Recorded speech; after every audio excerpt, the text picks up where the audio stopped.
Network. We're turning all of our antennas towards Kingston on Dark Matter Radio.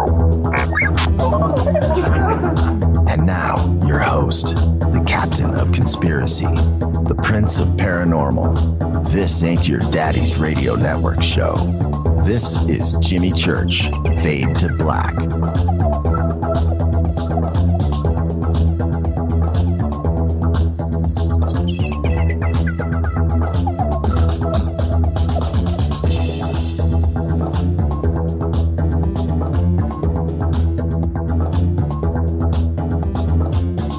Hey now, hey now.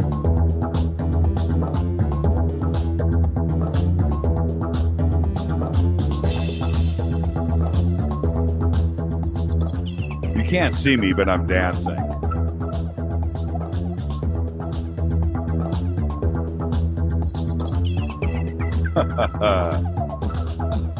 One day we'll run some video when this intro cranks. I'm serious. How you doing, everybody? Everybody good? I see Walter's arrived. How you doing? This is Fade to Black. It's going to be a fun show tonight. Fade to Black. Bespoke radio for the masses. Today's Wednesday, August 13th. 225 days into the new year. We are live from the JP Motorsports Studios right here in Burbank, California. Weather's kind of chilled out here. Hope it has across the country too. It's finally, it's under 100. Right on, Dale. We come in peace. For KJCR and the Dark Matter Radio Network, I am your host, Jimmy Church. How you doing? Welcome to everybody listening around the world, across the United States. Hither and thither, to and fro, back and forth, up and down, left and right, east, west, north, south. Our good friends up north in Canada, Australia, New Zealand. Oh, check this out. Today, we're here having a meeting, getting ready for the show tonight, gearing up. And the studio line goes off. And I look, it was from New Zealand. So I picked it up. Gave it my best John B. Wells, too. This is Jimmy. And I had a really cool conversation. Freaked her out. It was so funny. She didn't think I'd pick up. I think she was just testing. Just seeing if it was really Fade to Black. It was hilarious. So she's going to call in tomorrow night. And we were doing the whole time check thing. And what time is it now? What time is it there? Pretty funny. All right. Big salute to the proud men and women in uniform all around the world, fighting the good fight for us. Without them, there's no freedom of speech. We'd be shut down. Bam. Over. Fini. Think about it. You couldn't hear me right now. This network would not exist. Could you imagine? I think I've said this before. Could you imagine if we tried to do this show out of, like, North Korea? Oh, man. Think about that for a second. We've got it going on over here. We really do. Today, it's a biggie. Today, Danny Bonaducci is 55 years old. Looks like he's 92, but just 55. And for all of us, the Partridge Family and the Brady Bunch. All right, I want to do a poll really quick on Twitter. Let's go. Partridge Family, who were you growing up? Were you Partridge Family? Were you Brady Bunch? What were you growing up? You know what side my bread is buttered on with that one. I was Brady Bunch the whole way. No, I was Partridge Family. I thought Danny was the coolest.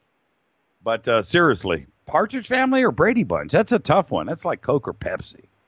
That's a tough one. Danny Bonaducci, 55 years old. I'm gonna post. I have a picture of Danny and I from a few years ago, and oh man, he okay. I can't tell any stories of him in the '80s, but he was out of control. Twitter, Facebook, YouTube, Twitter. Come and join us right now. Spaceboy says Brady Bunch. Ken Lipson, Brady Bunch. Really? Really? I would expect Fadernauts to be Partridge Family all the way. Really? Spaceboy says Coke. Brian Anderson, Partridge. Marsha, Dave C. Oh, man. Follow us on Twitter right now, at JChurchRadio, so you can go and hang out with us right now. Hashtag DMRadioNet. Come and jump in to the sandbox. Come and play. We are all cool. Eugene says, Saved by the Bell. I would have never guessed. Michael Anderson went with Gilligan's Island. Oh, Gilligan's Island's a whole nother conversation. That's for another day, and you know where I'm going with that. Oh, so good to be back. So good. And we're a day before Call-In Thursday. The highlight of the week. Call-In Thursday, tomorrow night. Follow us on Twitter, at JChurchRadio, hashtag DMRadioNet. You do want to do that. Come hang out with us. And I just do it through the entire show. It's so much fun. I can't imagine trying to, back in the day, doing a show like this back in the day without any of this. None of this interaction, one-on-one, live, all around the world. Right now, bam, real time. Just can't imagine. Too much work. This is fun. This is absolutely fun. If you're over on Dark Matter Radio right now, if you're on the Fade to Black page, we should update that, by the way. Keith remind me to go and, just prod me and us over here so we can update that page. But if you're on the DM Radio Net page, Dark Matter Radio, you're there. You're on Fade to Black. Right there, all the links are there. Twitter, Facebook, YouTube. Go and do it. Click. Come hang out with us. Seriously. Later tonight, I'm going to try to open up the lines. We'll see how it goes. I am sure that James and Tracy would love to talk to you. So we'll see if we can wrap up the conversation and get to some calls. Okay, I would love to do that tonight. So the call-in line is 323-825-5045. And if you feel the need, you can Skype at Fade2Black14. That is the number 14. And email, I've already got a couple in already. Oh, by the way, I don't see Lou. Is Lou here? Lou has sent us some really cool stuff, and I've done what I could, and we are going to do that tomorrow night on the call-in show. It's pretty interesting stuff. Thank you, Lou. It really got me scratching my head on that. You can email throughout the show, jimmy@jimmychurchradio.com. You go over to jimmychurchradio.com if you wish, and go to the contact page, and you can email us direct through there. It's all easy. All right. So Contact in the Desert is wrapped up. I was watching Facebook and some of the pictures that other presenters have been posting. Success. I will say it reminded me of, Contact reminded me of, probably because I wasn't there, and I doubt you were either, but probably what it was like in the 50s and 60s with Van Tassel and some of the stuff they were doing out in the desert. It was probably, because it was such a warm family thing that was going on out there, and it was literally thousands. Well, I don't know. It seemed that way. I'm sure there was 1,500 to 2,000 attendees. It had to have been. It was a monstrosity, but fun, absolutely fun. Check your attitude at the door, and that's exactly what that was. It was so much fun. All right, moving on. Email. Before I take my first break, I'm going to go through a few of these. Last night, Clifford Stone. Clifford, that's the second time he was on with us. And I have to say, that is one engaging guy. From the heart, completely. And I just wanted to keep on going last night. And I just want to get him back on. He was one of the most requested repeat guests. It was a daily thing. And I've got to get him back on. But here's some of the email covering last night's show. This was from MC Schwartz. He says, forget about Shark Week. We need Stone Week. Wow. Finally caught most of the show on and off during these 3 replays. And he says we could do a different main topic each night. My thoughts exactly. Absolutely. When we got to the end of the show last night, the last half hour, we started getting into his communications with Corona. That right there, that's 3 hours. Right there. Unbelievable. Started tapping into that. Oh, man. Biggest fan, this is from Walter Lewis. He just tweeted in, the biggest Fantastical UFO conference was over 10,000 people. If you ever get a chance, you should just go Google image the Van Tassel UFO conference and look at the images. It's insane. My only question is, was that before Andy Gump, porta potties? What were they? Just 10,000 people in the middle of the desert? No water, no nothing. Go look at those pictures. And they were doing it. Absolutely. And I'm sure that's what contact in the desert, feels like now. I'm sure that's close. All right, let's get into Clifford. That was the most. Oh, stop, Eugene. Miller Lite. This email came in from Dave C. He says, I hope this email makes it to you. And Dave, what did you mean by that, by the way? Do you know something I don't? Oh, man, I'm sure you've gotten an email about this before. I just recently seen the last episode of Ancient Aliens. The show was about the God particle and the Large Hadron Collider. It was very disturbing to me that they are talking about making the collider even bigger. Please, can you bring this up on your next show? Well, I am now. Aside from John Teeter, which makes the Hadron Collider disturbing to all of us, but is it because you think that there might be some kind of oversized micro singularity, some type of black hole that we all get sucked into? Look, when they had the first atomic test, don't forget, when they had the first atomic test, they thought they didn't know. But one of the theories was that would be it. It would start a chain reaction that they couldn't stop. Tear through the atmosphere, eventually through Earth. That's it, and we would be no more just from the test. But it didn't happen. So creating, I don't know what the concern is. But shoot me another email. Let me, nail that one down.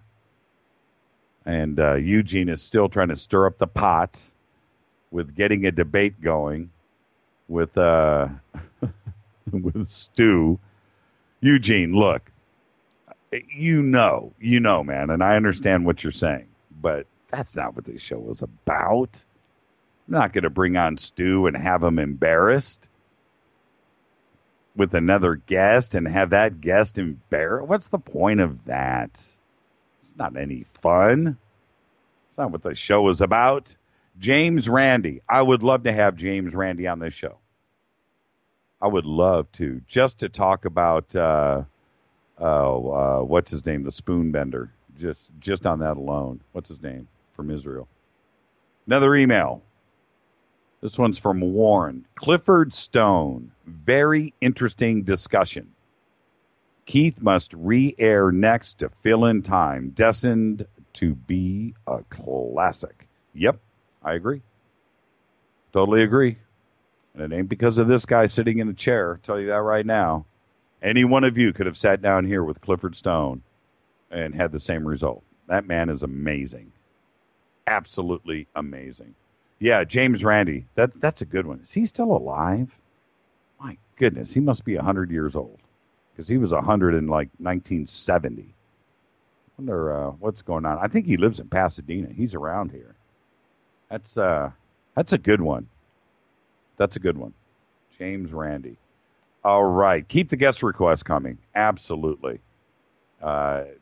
Tonight is another example. James Fox in the house with Tracy Torme. And, I almost want to ask Tracy about his dad. Should I go there with Mel? Ask him what the ask him what the royalties are from the Christmas song every year. I want to know. It's either that or Rudolph the Red-Nosed Reindeer. That's where all the money's at. Mel Torme. Unbelievable. Tracy Torme, James Fox, bottom of the hour. I'll be back right after this. This is Fade to Black. Bespoke radio for the masses. I'm your host, Jimmy Church. Welcome, everybody. Follow us on Twitter at JChurchRadio. Shoot me an email to Jimmy@JimmyChurchRadio.com. I'll be back right after this. Stay with us, everybody.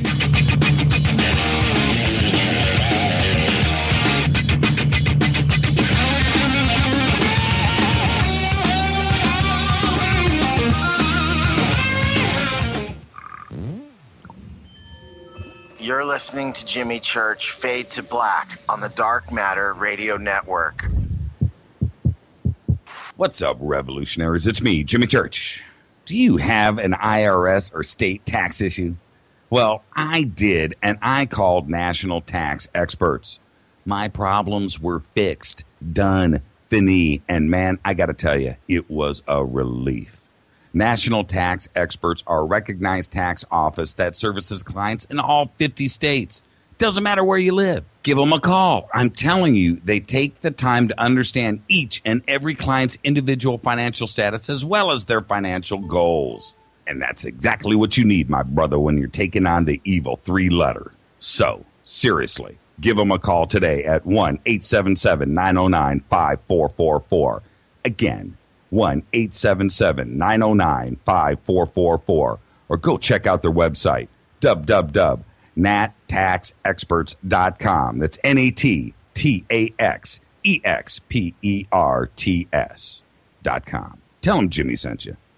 This is KJCR at JimmyChurchRadio.com on the Dark Matter Radio Network.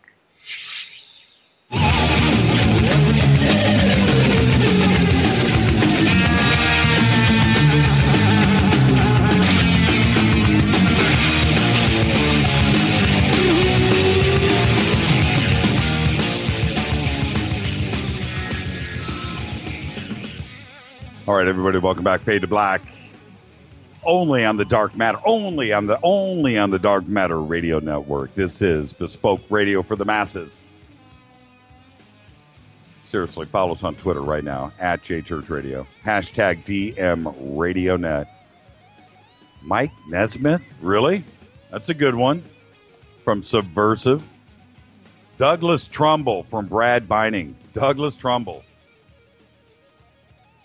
Doug changed everything, man. Douglas Trumbull. I was actually watching a documentary with him last week. Two back-to-back. And the master. The master. Absolutely. Douglas Trumbull. All right, tonight, look, I'll do this too while we're winding down to the bottom of the hour. I'll take a couple of calls. 323-825-5045. 323-825-5045 while I am talking about this subject, which is UFO documentaries. That's what we're going to be talking about all night tonight. And I'm addicted to them. I have gone over, and I'm not kidding. I did this not too long ago. I went over to UFO TV on YouTube. Great channel. Looking for something to watch. And I went through everything they had, and had to stop and realize that I have watched every documentary on that channel, and that's hundreds. I couldn't believe it. I had to stop to myself and go, I've seen everything here. I'm always looking for new stuff, for something good, something I haven't seen before. And there's a lot out there. There's a lot. The two gentlemen that we're bringing on tonight, and very specifically James Fox, got a call coming in. James Fox he's the master at that. He's probably the best. And I cannot wait to get into his mind. And his new documentary, 701, is going to freak you out. I was watching some of the stuff about that today. You can go to 701movie.com and check it out. All right, let's grab this first call. Hi, you're live on Fade to Black with Jimmy Church. Who's calling? Where are you calling from? Yeah, it's Steve from Virginia. Hey, Steve from Virginia. How are you tonight, sir? Doing good, buddy. Glad you brought on Clifford Stone, man. That was good, wasn't it? Oh, he's the best. I'm telling you, his emotions and everything brings it out. You know, last night I did everything that I could, and I'm wondering if you picked up on this. I steered him away from getting too emotional. And the last time he was on the show, he broke down. And it ripped my heart out. And he wears his heart on his sleeve. He really, really does. And I was doing that last night. You're absolutely right. You can hear the emotion in his voice. And he's right on the edge all the time. He was close there toward the end. I thought he was going to break down there toward the end. Yep. But yep. He kept it together. Yeah, he did. He kept it together. I just kept, it was intentional, and I didn't want to do that, but, you know, I just, you know, he's so emotional. I don't want to say you should, you know, allow him to keep his dignity. It's not about that, but he doesn't, I don't want him to do that on this show every single time, because I'm asking, you know, probing questions. I don't want to do that, you know, and I don't want to be that guy that is. Well, I don't see how he could not. I know. I mean, he's just that, you know, that in depth into, you know, the stuff that he's been through and seen is crazy. Crazy.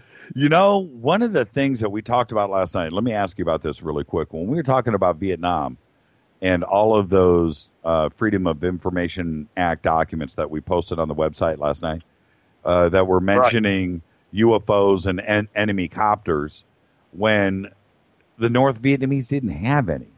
And I would love for somebody to show me a picture of, you know, because there's millions of pictures of American helicopters. That's what Vietnam is known for us, was the helicopters. You know, it's the things that we think about, apocalypse now, whatever. You know, it's always all of those, the news footage from the 60s, everything had a helicopter shot in it. Well, show me a North Vietnamese helicopter. I just want to see it. If you're writing about it in reports. No.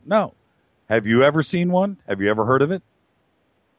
To this day, they still don't have it. And it just, for Clifford, you know, I don't know if you heard when we had my Uncle Bill on, but when my Uncle Bill said that, and he did 2 tours in Nam, and for him to say that, he has no reason to lie to me or the audience, you know, or, you know, he's retired. You know, he's good. He's good to go. Why, you know, if he needed to lie, he would, but he wouldn't, and he wouldn't lie to me. I'm his nephew. And for Clifford, I just wanted Clifford to feel really good, to know that, you know, somebody out there, a decorated war veteran like my uncle, went on the record, put it on the line, and said, you know, there wasn't any. I never saw one, ever. You know, and I think that, you know, what did Clifford say when I said that to him last night? Hallelujah, or whatever he said. Oh, man. But that dude has got so much more in him, too. I mean, it's like, I mean, I don't even think he's got 20% of the information out there that he's got in him.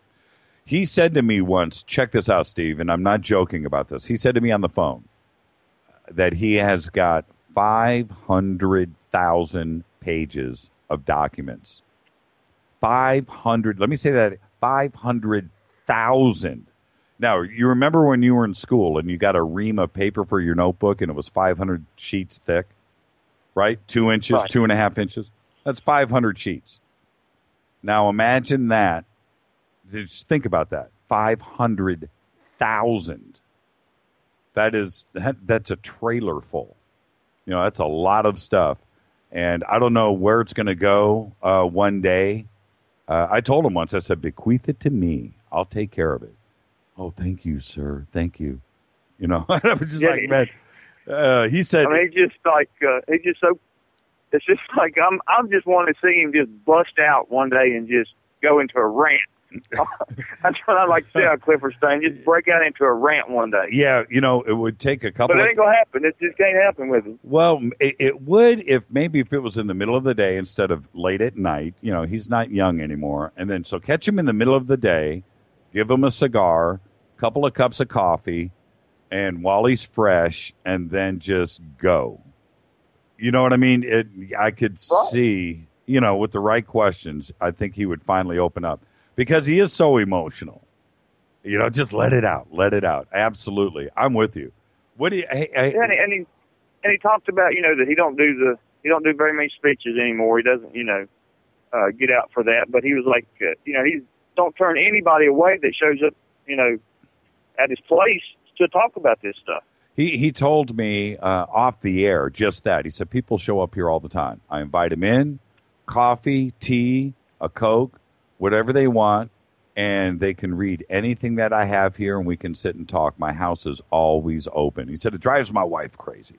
Drives her crazy. How cool was that? Yeah, How exactly. Cool was that? He said, I won't turn anybody away. Come on over, talk. You know, and he would probably...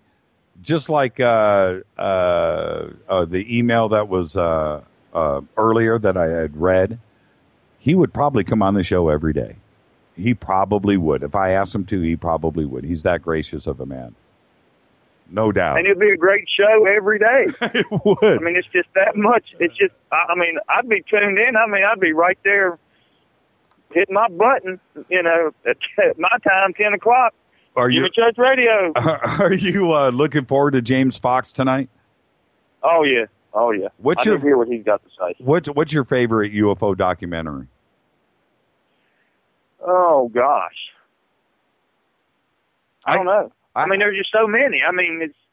You know what mine is? I think one of the better ones out there. If you're going to sit down with your family or show some friends a UFO documentary, Out of the Blue, which is one of his, but that with Peter Coyote, he's narrating. That one is pretty stunning and pretty well. It's pretty well put together. But that's a good one. That's a good one. But yeah, I'm a big UFO documentary. Now, I'm getting into these documentaries on the moon, man. I was just watching some stuff again today. I mean, the stuff's getting crazy with the Chinese. You know, they jumped on the moon. And I would love to see what the Chinese have saw. You know, I'd really like to see the true, real deal. What'd they go to the moon for? Exactly. Number one. Number two, the one thing when it comes to China is they don't have the freedom of mass media that we do here, even though things are still controlled and stuff over here. But we'll never know the real. I mean, that stuff is under lock and key, and everything. I can't even imagine what they have that we'll never know. We will never ever know. And so, you know, Google's got that new project out. I think they call it the X Project or something like that, where they're trying to give this big grant to whoever can shoot this. You know, shoot something up there and can land. They're talking about mining minerals and stuff from the moon, and you know, if the aliens are there and it truly is an alien base, which I believe they've got something up there. Absolutely. You know, are they going to allow that to go on? Hey, Steve. I'm going to have to let you go so I can get James Fox on the air. Oh. Is that okay? My bad, man. Hey, thank you, Steve from Virginia, and we'll talk That's to right, you. man. We'll talk to you tomorrow night. Open lines. Cool. Thank you, Steve. Later. Steve from Virginia. He's absolutely right. He's absolutely right on every point. All right, I'm going to get out of here. I got to get Mr. Fox on the phone. This is Fade to Black, bespoke radio for the masses. I'm your host, Jimmy Church. Follow us on Twitter right now, at JChurchRadio, hashtag DMRadioNet. I'll be back right after this.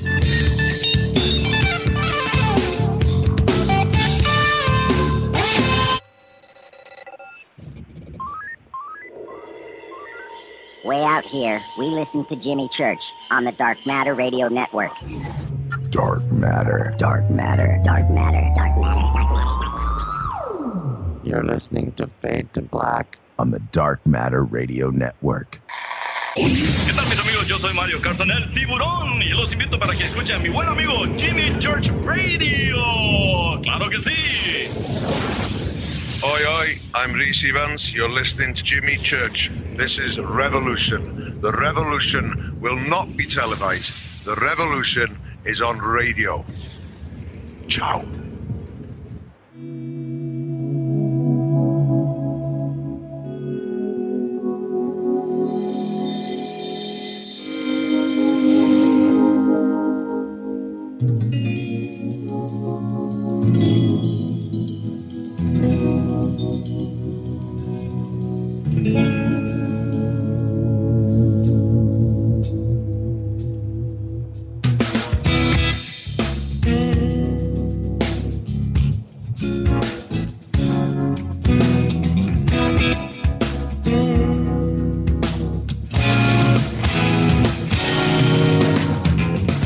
Welcome back, Fade to Black. Only on the Dark Matter Radio Network, bespoke radio for the masses. I am your host, Jimmy Church. What you want to do? You want to follow us on Twitter right now, at JChurchRadio, hashtag DMRadioNet. Tweet deck is open to my left. If you have anything for Mr. Fox, tweet it in. Shoot me an email to jimmy@jimmychurchradio.com. And if you have anything for Mr. Fox, the fabulous Mr. Fox, shoot it to me. Pierce the veil of the producers. Make it good, and it will get in here to me, I promise. James Fox. Let's get this one cracking. James Fox was born in England and raised in New York and California. He began his journalism career early in his life as an assistant to his father, writer Charles Fox. Together, they traveled on many assignments for magazines such as Rolling Stone, Car and Driver, and Sports Illustrated. James sold his first documentary to Discovery when he was 28 and has since completed 5 films for the likes of Sci-Fi Channel and History Channel. He has made frequent appearances on The Larry King Show, Nightline, Dateline, Anderson Cooper 360, and others. His latest film on UFOs, I Know What I Saw, is being distributed by A&E and Content Films International. And that's not even my favorite film, as great as it is. I would like to welcome to the program right now James Fox number 2. How are you, sir? I got to meet this James Fox. He sounds amazing. He's a cool dude, man. I'm kidding. He is. I guess I sound better on paper. If you go and Google, yeah, right. If you go and Google James Fox Guitar Center and like Eddie Van Halen, go look at Eddie when he was like 18. Fox is like 19. He's a young salesman. We're talking 1980, 79, back in the day. And go look at your alter ego. You guys kind of look alike too, which is kind of funky. Except you got a foot on him though. Back in the late 80s or early 90s, I was at a traffic light on Miller Avenue in Mill Valley, Northern California. And who pulls up next to me other than Sammy Hagar? Oh, right. And he's driving a convertible Porsche. It was just the most insane-looking thing I'd ever seen. And I jokingly kind of rolled the window down and I kind of said, "Hey, I'll race you for $50 a gear." Wrong thing. The light turns green. I've never seen a car like squat down like it was ready to pounce. It squatted down to the ground before it leapt into action.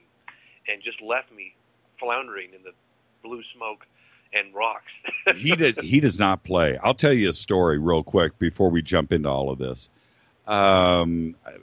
This is probably I'm going to guess 93, and Van Halen is rehearsing out here at Van Nuys Airport for a tour. And I'm out there at their rehearsal. They're doing it in an airplane hangar. And anybody out here that hangs out, they know exactly what I'm talking about and what Van Halen always did. Well, anyway, so I'm out there, and I'm waiting. We're all waiting for Hagar to show up. And out front of the airplane hangar doors, it looks like a Lamborghini Ferrari dealership. And I'm not kidding, right? There's like 4 or 5 of them sitting out there. And Sammy pulls up, and I think Sammy was driving a Pantera or something. But Eddie jumps down off of the stage, goes out, and these 2 yahoos out on the tarmac of Van Nuys Airport are doing donuts. Just smoking the tires, and Eddie was driving a Ferrari. And I forget what Sammy had. I wanted to say it was a Pantera. But anyway, they're out there acting like kids. They were driving them like they stole them. Yes. Those guys, they know how to drive. They know what they're doing. And Sammy's no joke. And then they just come in and rehearse, jump right up on stage. And that's great. Yeah, it doesn't get any better than that, does it? It was a pretty cool moment. I was just like, wow. Before cell phone cameras and all of that. So it's just a moment. I'm getting a beeping in my ear here with this phone. Is that? I don't hear it. Or? No, I don't hear it. So yeah, it's on your end. Huh. Okay. Well, if it persists and I don't respond, call me right back. You're clear as a whistle. I think the NSA is listening. Well, that's a good way. That's a good spot to start. You've been ruffling feathers for a long time, young man. And have you ever had any interference from the government? Has anybody ever, pulled you aside and said, check this out, you're getting too close to the fire, you need to back up a couple steps? I honestly, the only things that have ever spooked me, I had one email, which could have very well been just from I don't know, could have just been from someone who's seen me on TV, or I don't know who it was. But they sent me, it was right around the time when I broke the Fife Symington story. There it goes again. Can you hear that? Nope. No, you're good. Keep going. This is weirdly weird. Sorry, guys.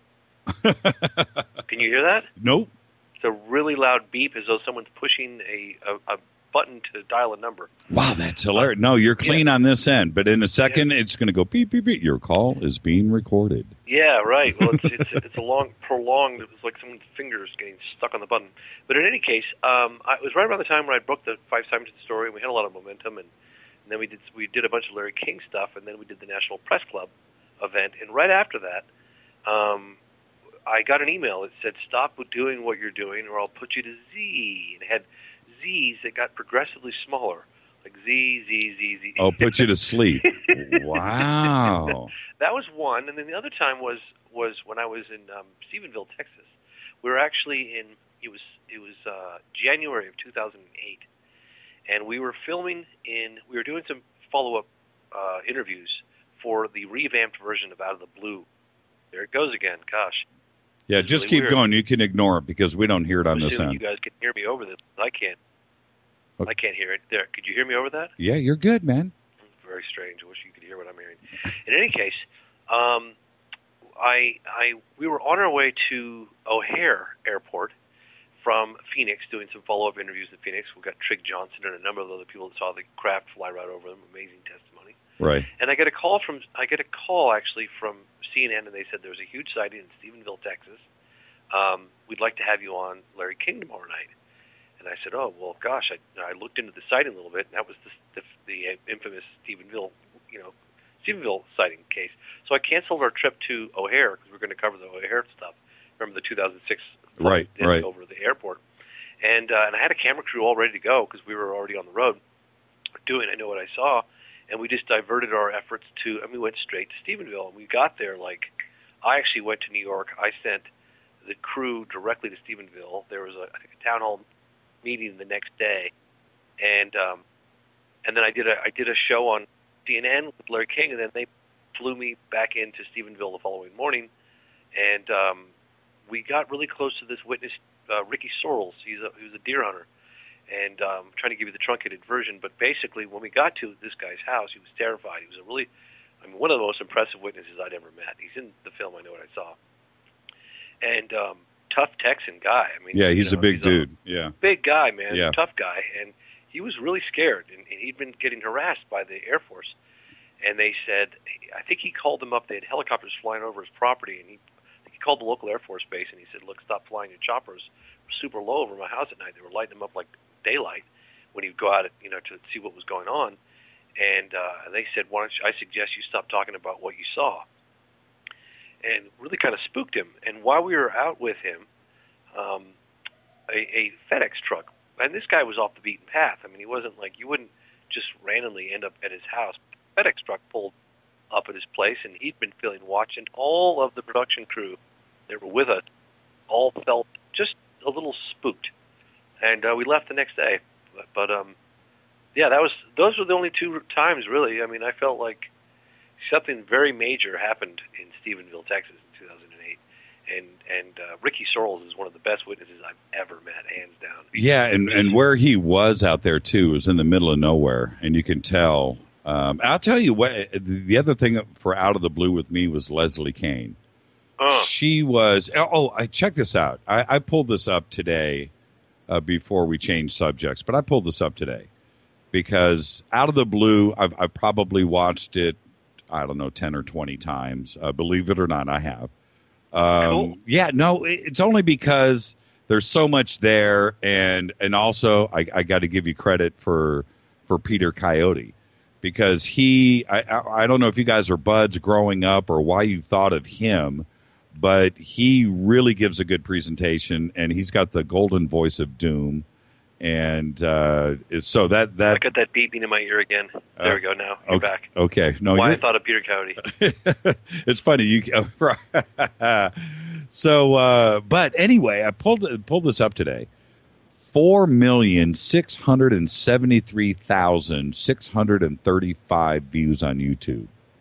You're kidding. Holy crapola.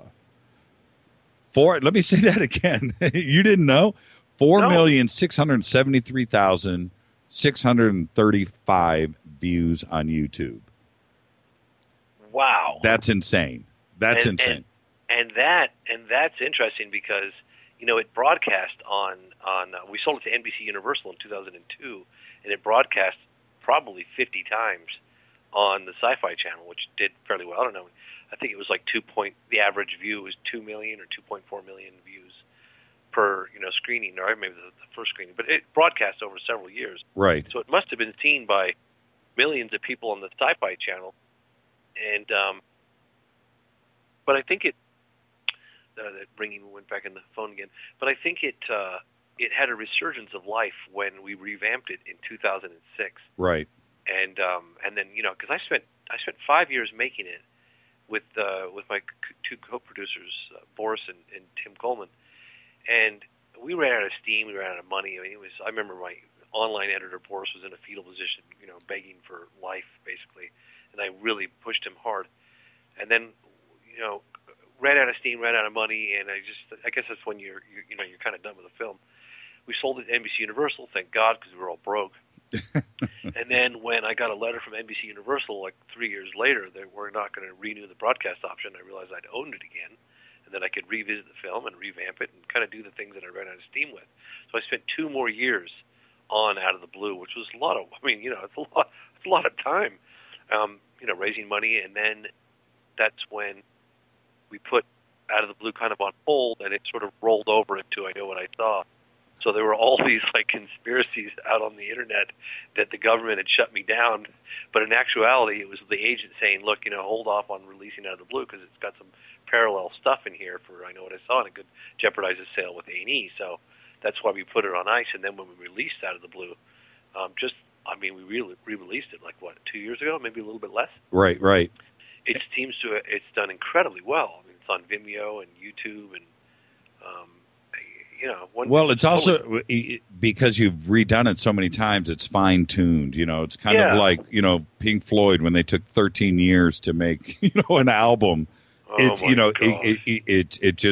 it's fine tuned. It's just if you're going to show that type of documentary to somebody, and I'm not blowing smoke here, but if you're going to bring in somebody that doesn't understand ufology or the subject, or maybe is a little bit skeptical, but just somebody where you're just going to sit somebody down and introduce them to the genre, that's what you really want to. That's what you want to show them.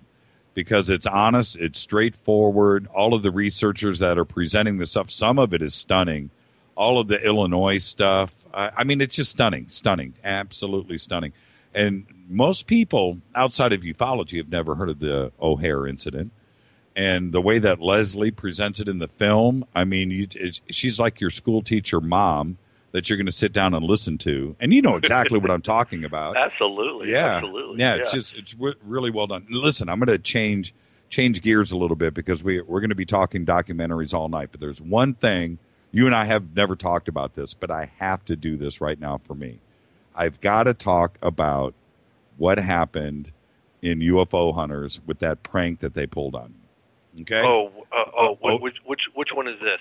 The one with over with I think I got a lot of pranks pulled on me on that show. at Stan Romanek's. It was at Stan Romanek's house with the Golden Hindsight. I'm sorry, I got that beeping again. So I'm kind of waiting. It's gone now. Okay. The at Stan Romanek's house with the head in the window. Okay, so but before you tell the story. Yes. I'm going to say, just let me say this. Please. We all of us, you, myself, everybody listening to the program right now, we all want confirmation, right? You've been killing it for so long, right? You've been working at this and working at this. And the look on your face was, it was like I could read your mind. You were saying to yourself, finally, oh my, it's right there. And the look on your face, I can't imagine the adrenaline rush that you had. You're probably near a heart attack, and I'm not kidding. You know what I'm talking about. And I'm watching this go down, and now that's all I needed to say. I'm handing it over to you. What happened? Are you there? Got that beeping again. Okay. Don't freak me out. Oh, it's gone. Okay. So what happened? So, there's always that little voice in the back of your mind that says, what if? Maybe there is truth to the video. I'm not going to make any judgments as to whether it's a valid video or not a valid video. I'm suspicious. But there's always that little element of doubt in your mind, like, God, well, maybe, just maybe, that's real, and maybe, just maybe, this phenomenon, whatever it may be, could produce itself, and there I was alone in the dark monitoring these. I had like 5 or 6 different, monitors, maybe more than that. I don't remember actually. And I just thought, gosh, wouldn't that be, and out of the corner of my eye, if you actually, I remember I actually saw it in the corner of my eye, the thing poke itself up.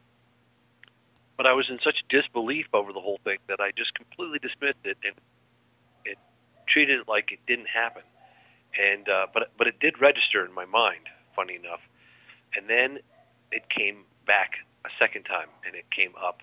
And then I locked eyes on it, and I thought, okay, well, first of all, let's do the process of elimination here. Is someone pulling a prank on me? What's going on? Right. And, you start doing that, like, where is everybody? And there's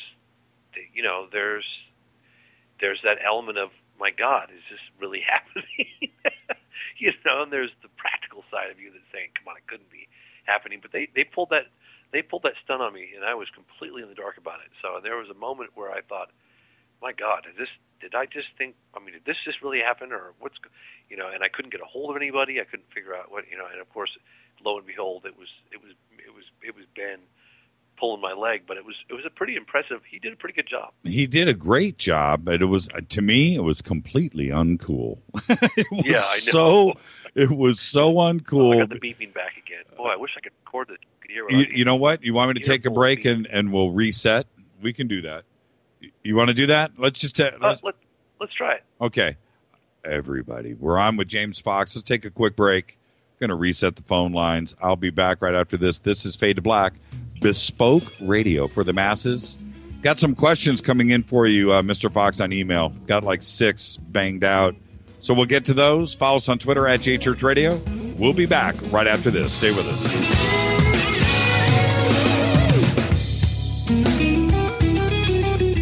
Hi, everybody. This is Rob Halford, the Metal Guard on JimmyChurchRadio.com. What's up? My name's Brian Taylor, Ninja Badass Extraordinaire, and this is JimmyChurchRadio.com.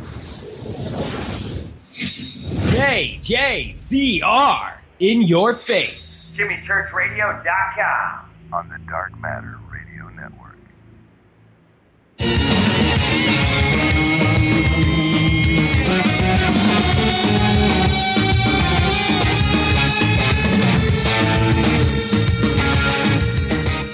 All right, welcome back, everybody. Fade to Black.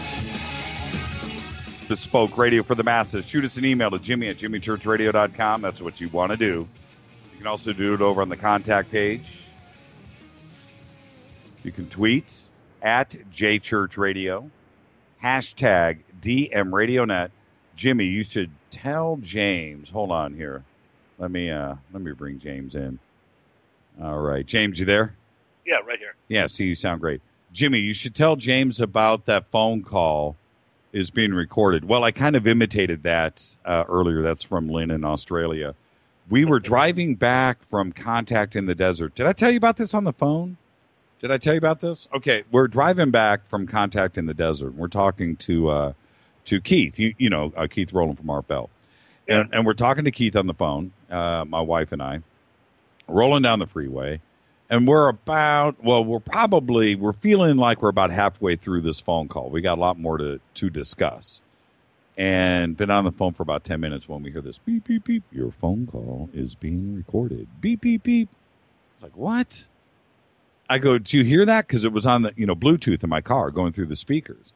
Keith goes, I did hear that. And I'm like, and Keith goes, that's the NSA for you. And I said, you know what? I need to fart in the microphone. That's what I said. I shouldn't. And Keith goes, bye. And I said, bye. And we just hung up. But that was bizarre. I never heard it. I'm not a young guy. I've made a lot of phone calls in my life. I've never had that. And that was. Well, you'd think they'd be a little more discreet about it. By the way, your phone call is really. I got a bunch. Informing me, I kind of already assumed it. Yeah, right, exactly. And I gotten so many emails about it, just saying maybe they were just, shooting. That was the shot across the bow. They're just letting you know we're here. It was bizarre. We'll see if it ever happens again. You have to think of it this way. I mean, if UFOs are real, then people out there researching it and trying to get the information out to the general public would naturally be monitored. I mean, I would imagine they would. Wouldn't you? Absolutely. Yeah, and I'm obviously convinced that they're real, and I know you're convinced they're real, and anyone who looks into it with an open mind and reviews the evidence is convinced they're real. So they're probably monitoring our activities. Well, for you, okay, let me, because... And I'm going to tell you something before I forget. Okay. There's one of the cases that we're featuring, actually, Tracy Torme is, I guess, going to join us tonight. But yes, when Tracy and I kind of partnered up about a year and a half ago, we were kind of going over some of the cases, and I was talking about some of the cases that I felt that we should focus on. And he brought up the 1964 Socorro, New Mexico case with Officer Lonnie Zamora. Mm-hmm. Of course, I'd heard of it, but I hadn't really dug into it. Right. And I was so grateful that Tracy was so adamantly, put forth that proposal to really kind of cover that case, because it was a turning point for Dr. Hynek, and it was one of the best. I mean, it's the symbol case, the pivotal case that really the Air Force just simply could not provide a prosaic explanation for. But anyway, I go to interview.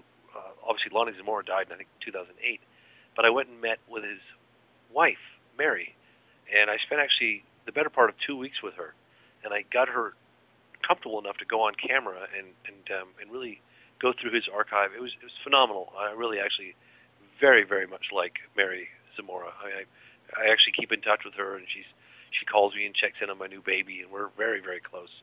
along with the rest of his family. But she told me that he had the sighting at 5:30 p.m. on April 24th, 1964.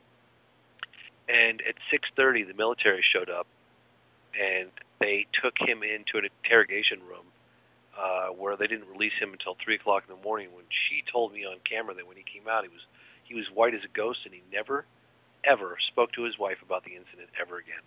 With Zamora, this is police officer Lonnie Zamora. This is the thing with him for me on that case, and once you dig into it, like you just did, is that this is the thing. It wasn't so much. I mean, his sighting and what happened to him, and on the up on the ridge and looking down and seeing what he saw. Okay, that's fine, but it was the other sightings around town that were happening too. About like that, La Madera? Yeah, and the gas station and the tourist and they didn't know what was going on. They didn't know about his reports. They didn't know about him being on the radio. They're like, hey man, this is a crazy town. You guys got crazy stuff flying overhead. What is that? What was really interesting about it is I really started to dig my teeth into it. As a matter of fact, I went to the National Archives. It was about 6 months ago. And I actually, it's a long story, but I managed to get my hands on the original, not the photocopies, not the microfiche, the original folder from that period out of Project Blue Book files. And I remember I was talking to a number of former military guys. I was talking to Colonel Bob Friend, and I was asking him, like, where can I find the originals, not the microfiches? And they were like, well, maybe Alabama. Maybe it's at the University of, maybe it's here. Nobody really knew. I talked to Colonel William Coleman, who was public spokesperson for the United States Air Force Project Blue Book, right? I think in the early 60s. And everyone just, they didn't really know. And so I really lucked out, and I got my hands on these original documents, which I feature some of them in the one of the trailers on the website right now, 701themovie.com. as well as some of the documents. But one of the things that blew my mind was the fact that the Air Force really tried to downplay the fact that he saw occupants, okay? But when you get into their own files, you'll see not only did he see occupants, but there was physical evidence on the ground that corroborated his story. There were footprints from the creatures that were exactly where he said they were. Mm-hmm. They measured the length of them, the depth of them, got the average, an idea of the weight. They were like 5 inches long in a weird shape. Obviously you had the landing pods and the distance apart with those and the burnt brush and the vitrified soil. Like, there was just so much evidence. And then, the Air Force again is trying to say, oh, it's a single witness case, because they really wanted to, again, downplay it. They didn't want him talking about the beans. They wanted him to say that he saw white coveralls. Yeah, engineers, right. Total baloney, right? Right. But when you actually go into the Air Force files, you'll see that there were letters sent by the local news media saying, look, we actually did a story. If you didn't notice, by the way, Dr. Hynek, we did a story in the Tribune or whatever. Here it is right here. Here are the 2 witnesses that saw it land. Here is the family of people that were driving that saw it take off. All these different stories going, and the Air Force is floundering, trying to really downplay this whole thing. And there's letters. Actually, like I said, you go to the website, you can see in the archives section, you'll see members of Congress, inquiries coming in from the office of the president, and the Air Force is shaking in their boots, like, what do we tell everybody? They really had a tough time with that case. Anyway, it's a phenomenal. I think it's one of the best close encounters of the third kind in U.S. history. Well, everybody should just go check out 701themovie.com. Tracy will be with us in a few minutes, and we'll start to jump into that. I went and I tore the website apart today, by the way. I went and I watched everything, and I got to tell you, the Zimbabwe case, well, both of them. Oh, here's Tracy. Let's grab Tracy real quick. Tracy, hold on. Hi. Are you? Hold on. Let me make sure that you can hear James. Say hi, James. Hi. Yeah, I can hear James. Okay, great. How are you, Tracy? I'm good, thank you. How are you? I am great, thank you. I have a big, long intro prepared for you. Shall I go through it, or just say, everybody, Tracy Torme, welcome to the show? Are you cool with that? Sure. If you have time to go through it, sure. Well, I can't hear Tracy. Hold on. Let me crank Tracy up. Okay, Tracy, everybody should be communicating now. Tracy, can you hear me? Yeah, I can hear you fine. I can hear Tracy, but he's faint. Okay. Very faint. He's not now. I guarantee it. Okay. Peabody Award-winning screenwriter, producer Tracy Torme became a creator of television as well as a showrunner, which, by the way, I'm going to interrupt on this. Most people, Tracy, and James, you guys can appreciate this. Showrunner, for everybody across the United States, they don't have a clue, but it's probably the most important position of any television production. And I guess in TV it's also an executive producer. It's pretty much the same thing. Yeah. Right, and when you hear showrunner, and it sounds like an intern getting coffee, and that is not, that is not the case. So I just wanted to stop. I almost changed the wording, but anyway, credits include Saturday Night Live, Star Trek, The Next Generation, Contact, I Am Legend, Carnival, Intruders, Odyssey 5, Fire in the Sky. I saw Travis over the weekend, by the way. He does say really? Hi. Yes, absolutely. He has worked with Bob Dylan, Buddy Rich, Howard Stern, and co-authored novels with Jacques Vallée. He's a Los Angeles native and lives here with his wife, Robin, 2 cats, and 5 rescue dogs. I have 3 rescue dogs myself. So there you good go. for you. Good for you. Absolutely. I just rescued our 3rd dog, was literally living. Now, that one we heard. That was bizarre. Are you with us, James? Wow. Yeah, now I can't hear James. Yeah, James has been having phone problems, Tracy. We'll see if he comes back with us. I'm on. Sorry, just that beeping was in there. Okay. Our 3rd dog was living on the Honda lot down the street. And was living in between cars in the middle of winter. Nobody could catch her. A little tiny little white thing. I don't know what she is. She's really cute. But she avoided everybody. She just showed up on the lot down there. And I was driving by, and I said, you know what? That's it. I've been watching her out here for 3 months as I drive by. And she's like just living there. And so me and the Honda salesman, we backed up my car, opened up the back door, and we corralled her in. I brought her home, threw her in the tub. And she is the happiest, most thankful. She's in a warm house with a doggy door and food every day. She is. Well, funny you say that, because what I was going to say was once you rescue them, they somehow have a way of knowing that they've been rescued. They're eternally grateful. All I have to do is look at her, and her tail wags right off of her body. It's just like wonderful, wonderful. So adorable. All right. So anyway.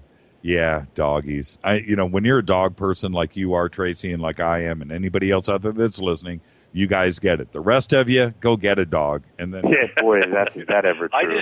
I'm driving across the country with my dog right now. Yeah, I was listening. That counts. I was talking to a James earlier, Tracy, and that's all I heard were dogs in the background. I'm like, man, James is cool. James is all right. James is all right. Yeah, everybody gets sick of the fact that when we have conference calls, at some point, some of my dogs always start barking and interrupting us in the middle. You know what? And if they don't get it, screw them. I'm serious, and you know what I'm talking about. That's it. That's the end of the story. So, Tracy, we were just talking about the Zamora case, but before we get into some of the stuff with 701, and I watched the outtakes or trailers or whatever, your clips that you have on the website. I was watching those today. And the Virginia case in Brazil and the Zimbabwe case. I mean, seriously, I don't know why these aren't front burner subjects for all of us in ufology. And that Zimbabwe case, how you guys did it, we're going to get into that. I'm just saying, before we do, unbelievable stuff. And good. I'm glad you liked it. Oh, man. Everybody go over to 701themovie.com. Just go under cases. And they've got Kenneth Arnold and his daughter. That's incredible, by the way. They've got Lonnie Zamora. But the Zimbabwe case and the Virginia case, watch those first. Watch those two. Absolutely unbelievable. Okay, so with that, for you, Tracy, with your family in entertainment, we all know who your father is, Mel, and thankful for his contribution to Christmas. But for you, how did you? I don't want to ask the generic question, but for you, it's very relevant. What happened in your life? What happened that you're here now, working with James? Well, specifically working with James came from the fact that I saw his film, I Know What I Saw. And I thought one of the things that struck me about it was that I often try to, convince people that don't believe in this stuff that there is really something to it. And I thought it was a really good way of, the approach of that film was really constructive. It was like something that I would want to show to somebody that doesn't believe that there's anything to the subject.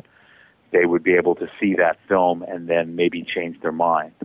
So I had just made a decision to contact James and tell him how much I enjoyed the film. And that's where it all started. And then we both realized that we both sort of thought there was a need out there for a feature film about the subject, that there'd been a lot of stuff on TV, admittedly, but that there was if we could launch a feature that would approach the subject and really try to get to the bottom of what it's all about and separate the myth from the reality. We both kind of realized that was something we had in common, and that's where this all started, really. And so when you say feature, you're referring to production value, editing, shot right, the right cameras, getting it done right, a Hollywood polish that would appeal to the masses. Is that what you're referring to? Yeah, just something which would have a theater-going experience, where you'd go into a movie theater and see something on this subject. We realized from the beginning it needed to be unique and it needed to be different than a lot of the stuff that has been done on TV. And if that had not been our goal, if our goal had not been to get into movie theaters, I would not have been interested, because I've already done all kinds of stuff on this subject over the years, and I kind of felt like, I've said what I have to say. But when it was the possibility of making this a movie-going experience, then I thought that was exciting, and that's what really enticed me to do it. With all of the stuff that you've been involved with, going back to Fire in the Sky, and Travis has been on this show. We saw him over the weekend at Contact in the Desert again. I don't know if it could be that case, but with all of your research, what's the one standout case? Or could it be Travis Walton? Well, it's interesting because I think the Zamora case that you mentioned briefly, which is in the trailer that you've seen, I find that to be the most compelling case, because you have a extremely reliable witness or series of witnesses. You have physical evidence. You have the ground is burning after the object leaves. You have the pod marks. You have the footprints of the beings. And this was the case that really changed Alan Hynek's mind. Right. Alan Hynek, he went from being the number one debunker in the world to being pretty much the number one proponent in the world. And it was really the Zamora case that just astonished him, and that he tried and tried. I have letters that he sent, that he exchanged with people trying to explain what had happened, and they just struck out completely. There was nothing that was terrestrial. There was nothing that was built in Detroit or Moscow or anywhere like that that had caused this incident. This incident was something otherworldly. And so for me, I keep coming back to that case because I think it's the strongest one around. What was it like for you to shop this in Hollywood? Well, it was interesting. It wasn't the usual experience of shopping in Hollywood. It took me 6.5 years to do Fire in the Sky. It took me 11 years to get I Am Legend off the ground. So I'm used to these long hauls where you go from studio to studio, and you're not really that successful at every place you go to. You have to really be in it for the marathon. Right. So this was different, because this was something where there were people right off the bat that were interested in James and I working together, and they funded the first $600,000 of what we've spent on the film right away. There wasn't that period of going around from place to place trying to sell things. Right. And that was nice too. That was a nice change. Did you have to find a studio exec? And you can say, I don't know, you may deny that. Did you have to find a studio exec that was a believer? Well, or a witness? Most times sorry, go ahead. Or a witness? you know? Well, most times in these cases, you do have to find somebody like that. And you do, that's what happened with Fire in the Sky. It was actually Brandon Tartikoff, who had just taken over Paramount, and he found the story really compelling. So after many long years of pitching it, we finally had a buyer, and usually that's the way it works. That's not quite the case with 701. With 701, we had some people that were very generous with their pocketbooks. Producer named Larry who came along and really told us, whatever you need, I'll put it up. So we managed to go out and really do the documentary side of the movie already. We've already done that. Now it's the more feature area, slightly fictionalized area, because this film is a hybrid. It's an unusual mixture of documentary and fiction. So in that way, we think it's a bit different than what people have really seen in other places. Well, I'll throw this out there to the both of you. While you guys were out there shooting, obviously you probably went around the world, certainly all over the country. I was trying to chase you guys down when you were shooting in Socorro, by the way, and Tobias just couldn't get through to you guys, and that's a whole other story. But anyway, I know that you guys went. Did anything unusual happen during the shooting of the film? Well, we have been all over the place. We've been in Brazil, we've been in South America, we've been all over New Mexico, and we're going back pretty soon.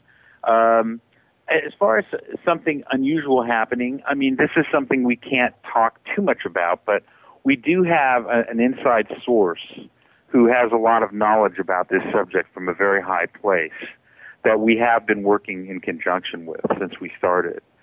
We kind of have to keep that under wraps. We don't want to blow anyone's cover or anything like that. But it is safe to say that we have had an inside source that has helped us and steered us in the right direction. Is it going to be in the film? Well, there is a composite character that is based largely on who this source is, yes. But it's not. We're not going to be able to use the real name involved for his own, safety and his own protection.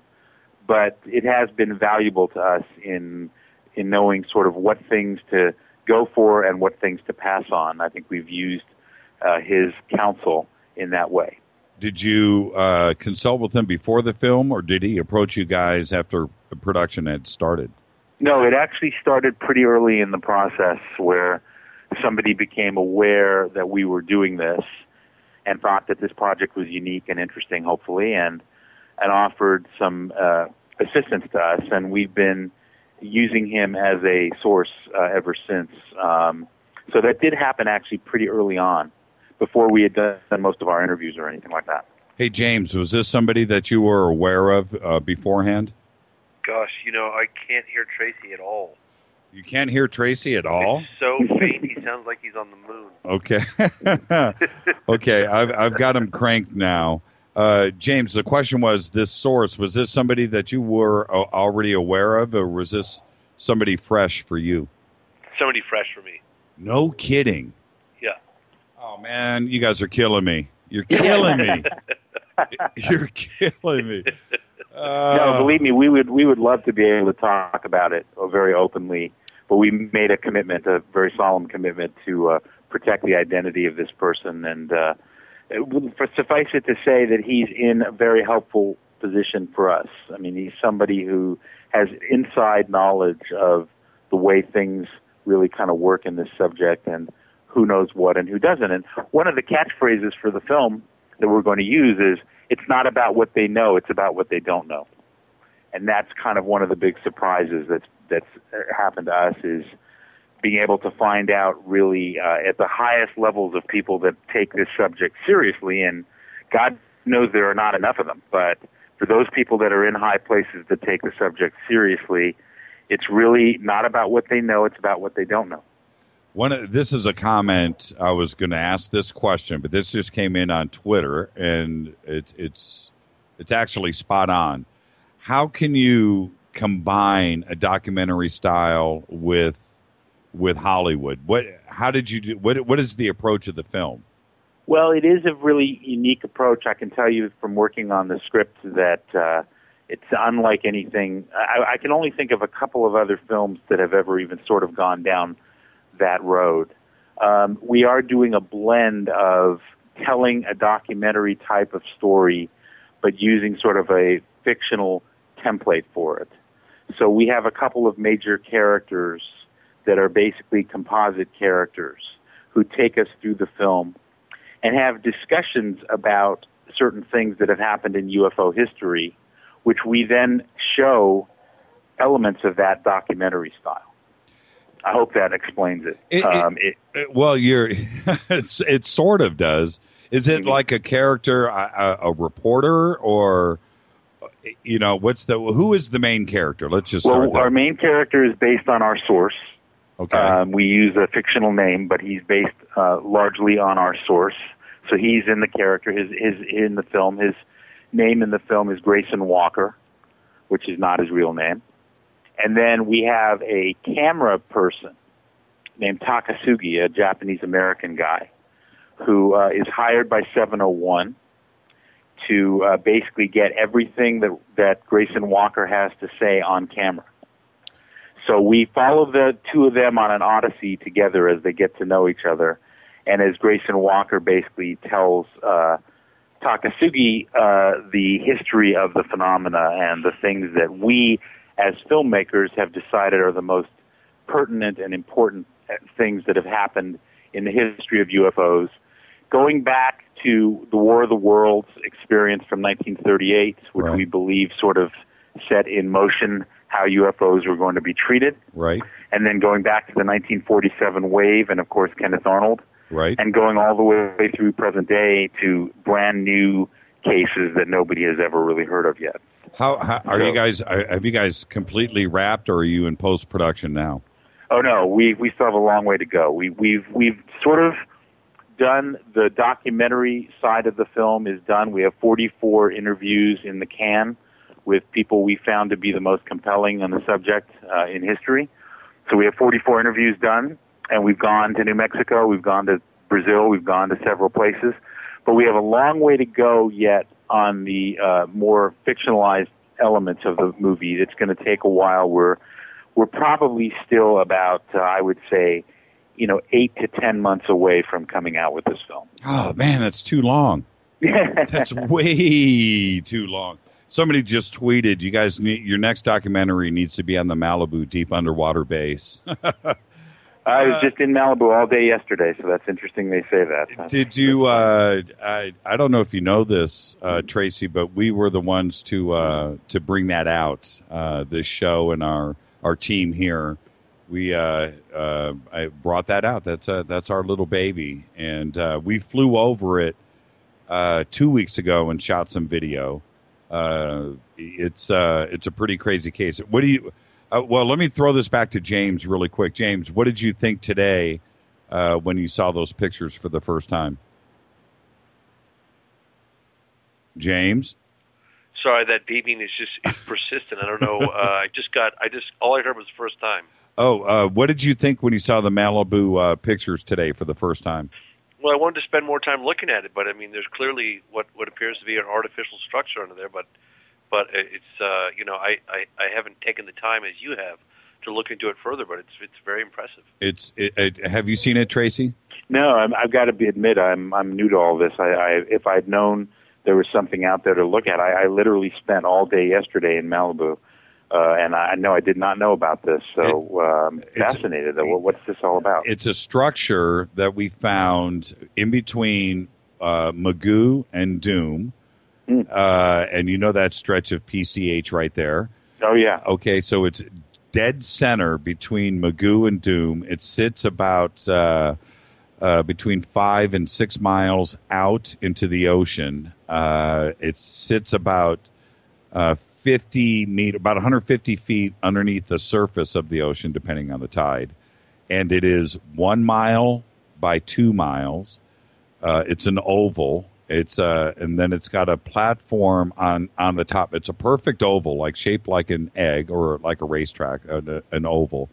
And it is supported. It's about 500 feet thick, the roof, approximately, supported by 5 pillars, and the pillars are 600 feet tall, and it looks like look, there's just imagine 2 pillars on one side, 2 pillars on the other, with the huge entrance in the middle. And you look at this, and just like James said, it looks completely artificial. It looks like any man-made large parking garage on steroids that you've ever seen. Can you literally drive right up to it and look at it? No, it's 6 miles out into the ocean. Oh, okay. But if you just go to our website, jimmychurchradio.com, and scroll down, there's probably 10, 15, 20 images that we have there. Sonar images from Google Earth. They're absolutely astounding, and it doesn't make any sense. Now, what we did do, and I kind of mentioned this to James today, but we have spent countless hours in Google Earth looking up and down every coast of every continent on Earth, looking for anything that looks similar to this, and we can't find it. We can't replicate it. And it's a very singular anomaly, and it's just sitting out there. And the thing is, you've been researching UFOs for a long time. James he's an OG ufologist. He's an original gangster when it comes to this. But we all know about the amount of sightings that have been going on off of the coast of Malibu. Everybody that lives here in California, like yourself, you're raised here.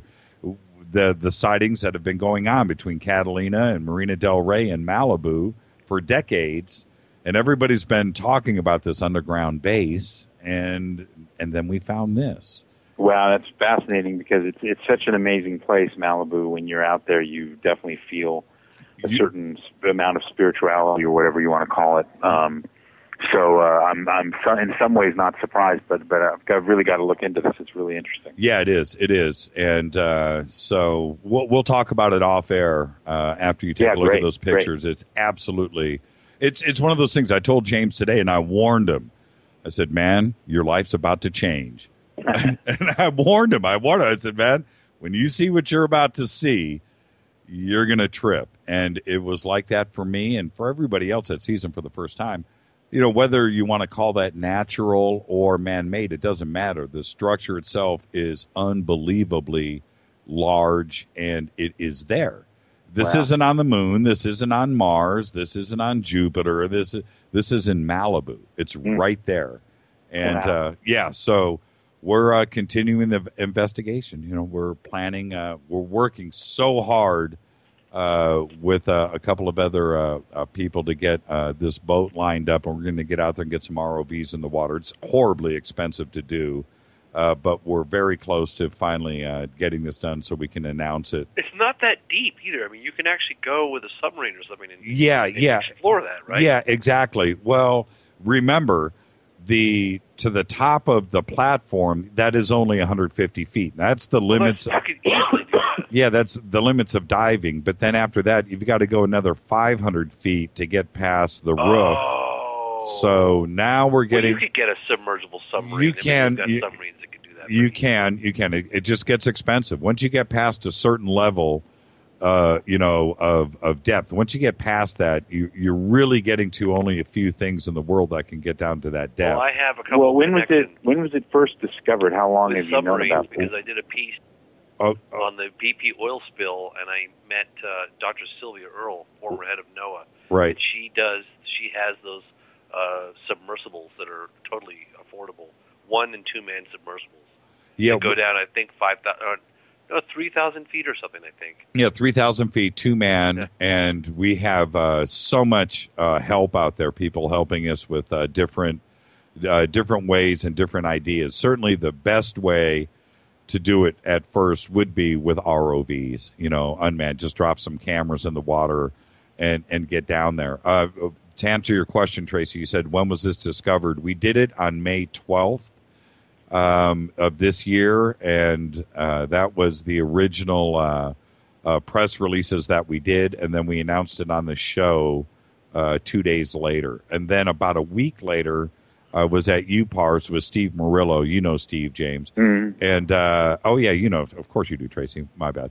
And so we went out and announced it at UPARS, and we hit everybody with all of our information. Then after that, ABC News did their piece on it, and and the Huffington Post did their piece, and then it just took off like wildfire from there. Now, who from the Huffington Post was that? Lee Spiegel? Yeah, Lee. Did Lee actually go down? What was his take on it? I have a lot of respect for Lee. Yeah, I do too. He's been a guest on the show a couple of times, and this is what we did. I provided Lee with the USGS scientist, and he interviewed him, David Schwartz, and then also John Anthony West, and I turned Lee on to both of those guys. Wait a minute, John Anthony West, wasn't that the guy that did the Sphinx? The Sphinx? Yes. Film about 20 years ago? Yep, with Charlton Heston. That was a great film. Pocket full of Emmys. God, that was a great film. Yeah, that was I love that. That was a game changer right there. So Lee's thing that he did was to present, my side, my interview on how it was discovered, and then a couple of skeptics on the outside, which is the way that I wanted it presented. I didn't want it, one side or the other. And look, until you guys get a submarine and go down and check it out, it's all, that's going to be the meat right there. That's right. And the thing is, with all of your, just like what you guys are doing with 701, where there's only so many solid cases with solid evidence out there. You can witness all day long, but to have, it always comes down to the evidence. Where are we at with that? What can we present? And not since, Roswell or Area 51, you guys are presenting some more modern cases. Zimbabwe was 1994? Am I right? Yeah, 1994. Yep. We're now in 2015. Virginia, 1996. Yeah, 1996. Well, now we're in 2014, going into 2015, and so we need something else to go and investigate and research, and this is sitting in Tracy's backyard. Can I say something? Yeah, it's really a place that I've spent a lot of time in my life, and it's a very special place to me. I love it. For those people that are listening to the show that are outside of the LA or Southern California area, I mean, Malibu is pretty magical place. We'd love to hear from you, so you can contact us on the contact page at 701themovie.com. You were both talking over each other. I've just you guys, I've cranked you up. I don't know how much. Yeah. Oh, okay, Tracy. Oh, hold on, Tracy, speak. Here we go. I'm here. Oh my gosh. Okay. Thank you. All right. Wow. Now I can hear it. Thank you. Okay, we're good. The lack of stuff for this community for the last 10 or 15 years, I have felt it, and I know you guys have too, where it's tending, the public awareness and attention is starting to wear off a little bit when it comes to ufology.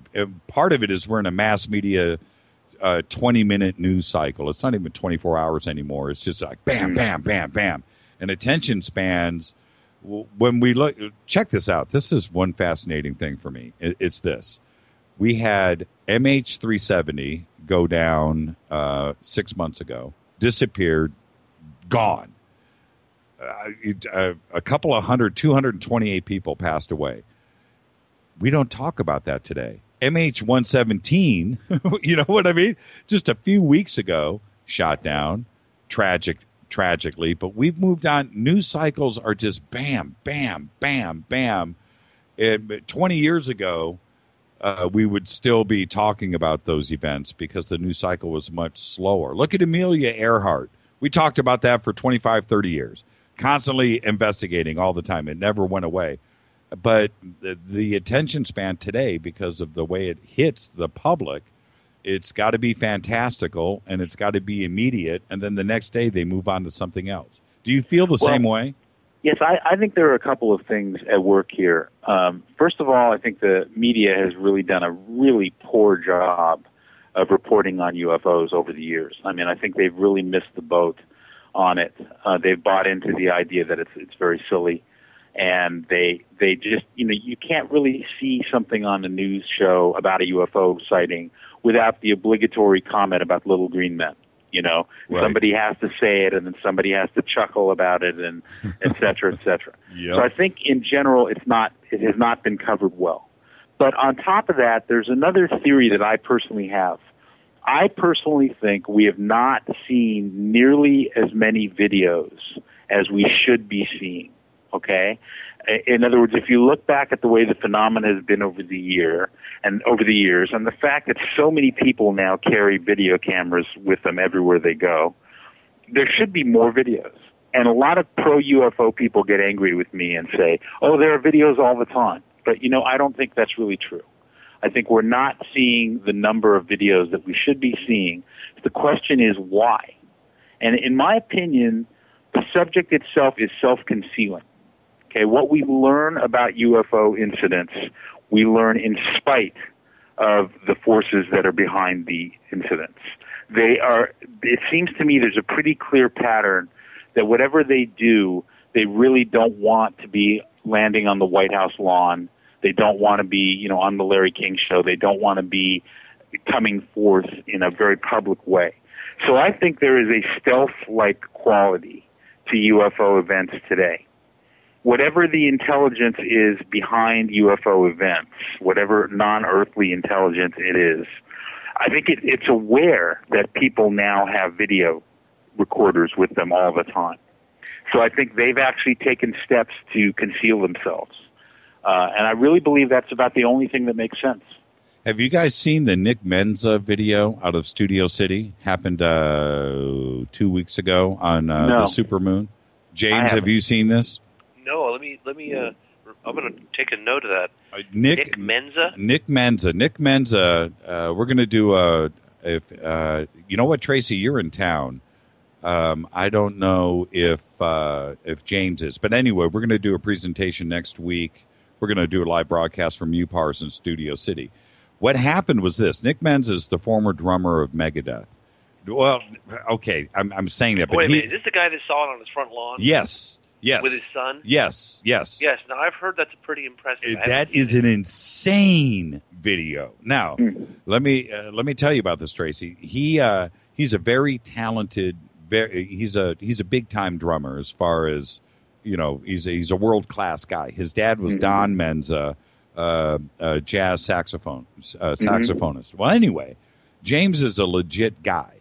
And so he goes out on his front lawn to videotape the supermoon 2 weeks ago, the supermoon. Right. And while he's shooting the video, up behind triangular shaped thing. Yeah. You know what? I did see that. It's very impressive. That is an insane. It's very impressive. Yes. I forgot to tell you about that, Tracy. Actually, I just saw that. And I can put you in touch with him. And if you want to come out and meet him next Tuesday in Studio City with Steve No, Tracy, Murillo. that's something that we should definitely look into. Did you say you're going to be at Dupars? No, Studio City, Dupars. I know, right? I thought you were talking about Dupars. That's an old famous place in LA. But you know what? Nobody knows what you're talking about, but I do, and there's nothing like Dupars. Right, exactly. No, UPARS is Steve Murillo's paranormal organization. Oh, okay. I'm sorry, I misheard you, yeah. Yeah, when he left MUFON, he started UPARS. So he does, once a month, he does his presentations out there. So we're going to have Nick come out. We had Nick on the show a couple of weeks ago. And I would like to come to that. That sounds great. Yeah, come on out. We're going to we're going to watch the video a few times. It's going to be live on the air. If you want to jump on the microphone and come hang out with us, we're going to broadcast from there live.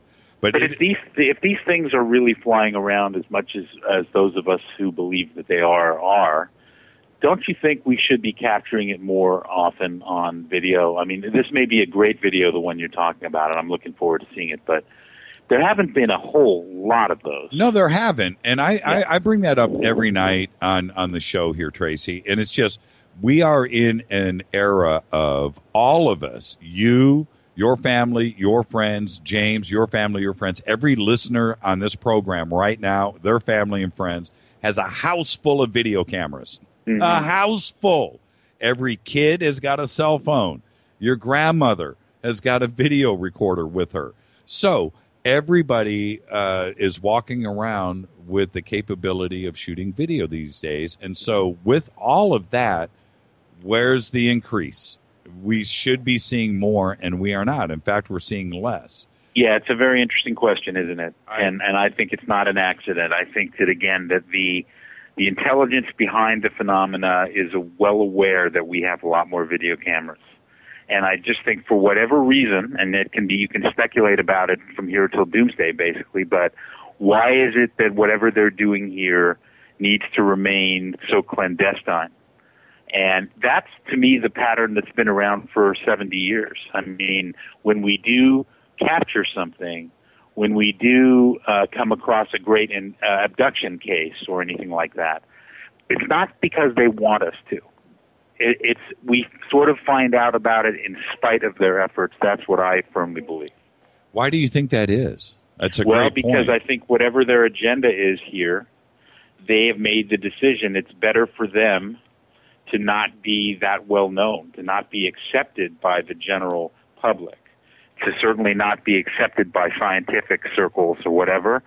It's in their interest to be doing what they're doing, you know, in lonely places at lonely times of the day, and really not intentionally to be seen.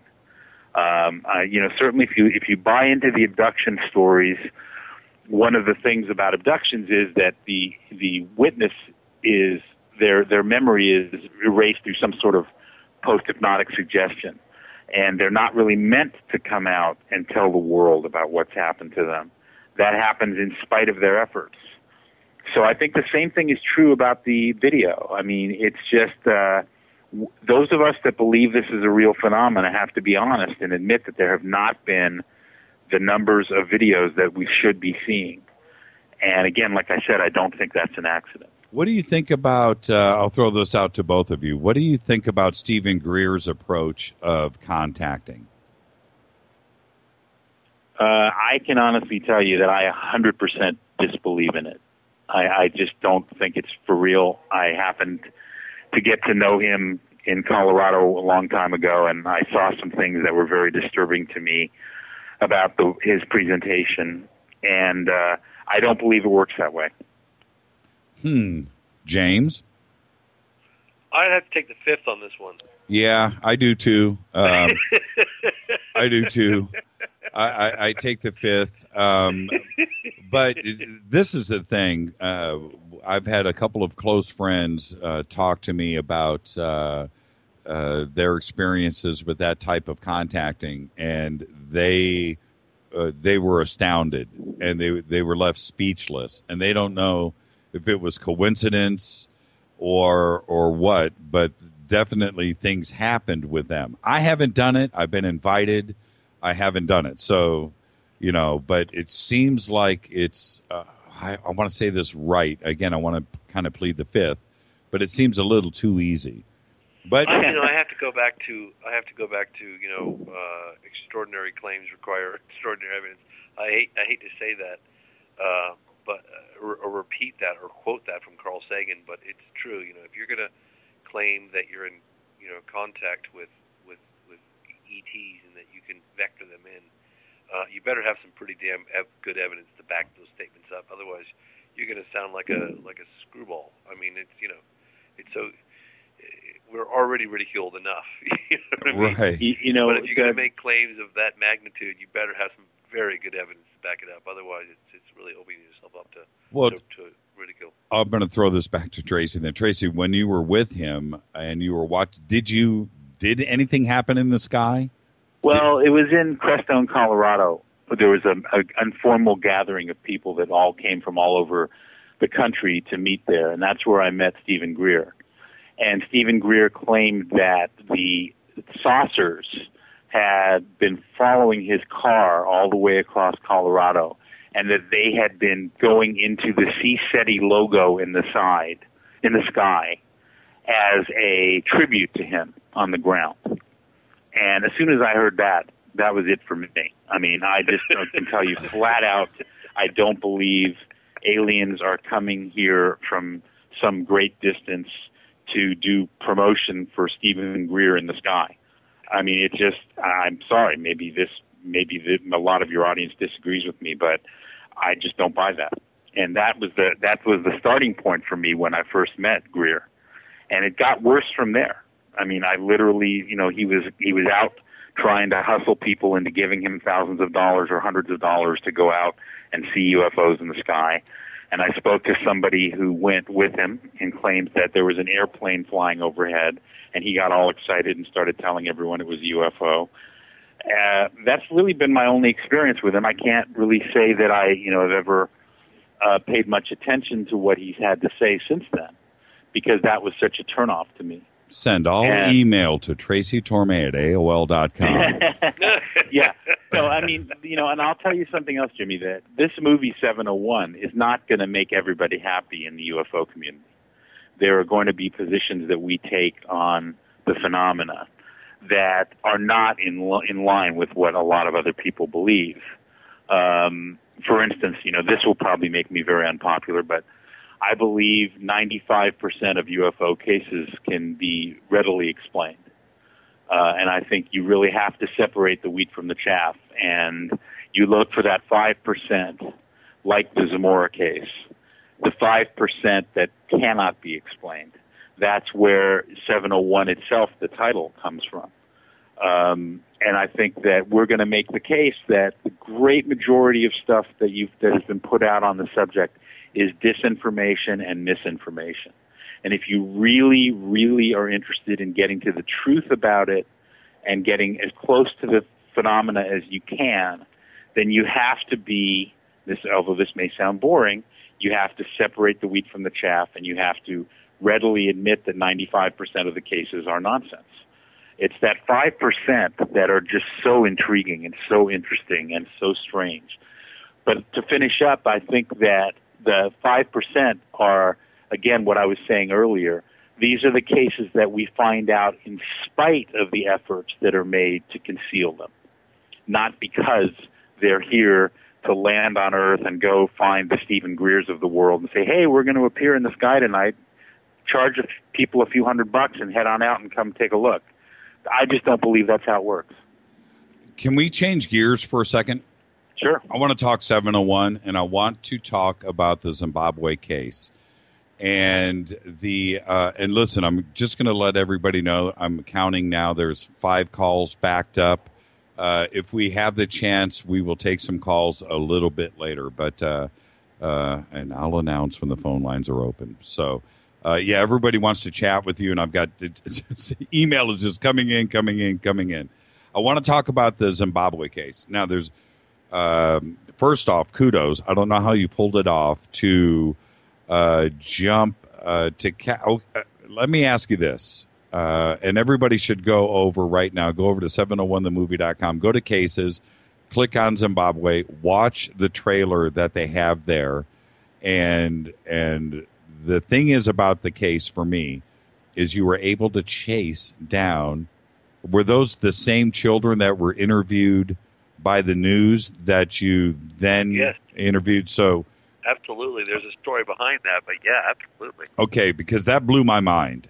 And to watch their faces as adults and the conviction, their lives changed. You can tell their lives completely changed. Profoundly.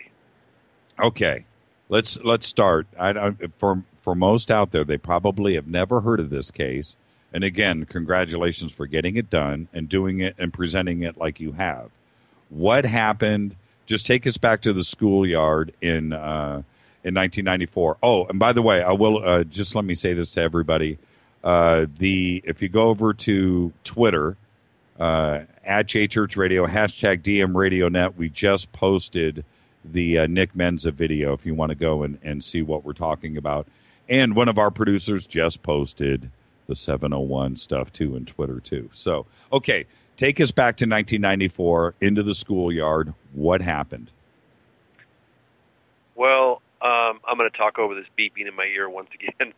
I remember back in the 90s, kind of the late 90s, I was doing one of my first UFO productions, UFO's 50 Years of Denial. And a very good friend of my father's, Janet Yang, was working for Spielberg. So I was constantly trying to pick her brain on what Spielberg was up to, and if Spielberg had any intention on, doing any UFO-related documentaries, that sort of thing. Just trying to get in touch with him.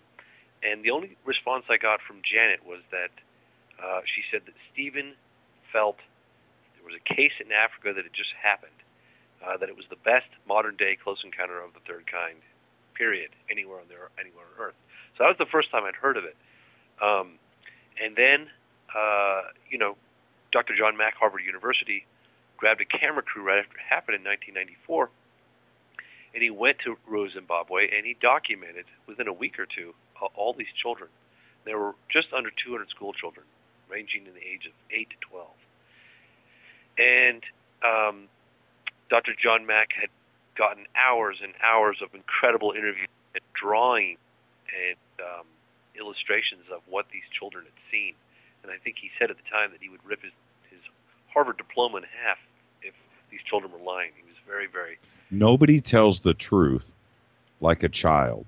Yeah. And the innocence during these interviews, and I'm telling everybody, go over right now to 701themovie.com and absorb, because then you'll pick up what we're putting down right now. I'm sorry, James, go ahead. Oh, no problem. And so, Dr. John Mack went over there, and he met with the school principals and the teachers and all the students, and he spent a long time doing on-camera interviews with all these students, very professionally done, and kind of shelved the stuff, and I wasn't sure what the long-term plans were with it.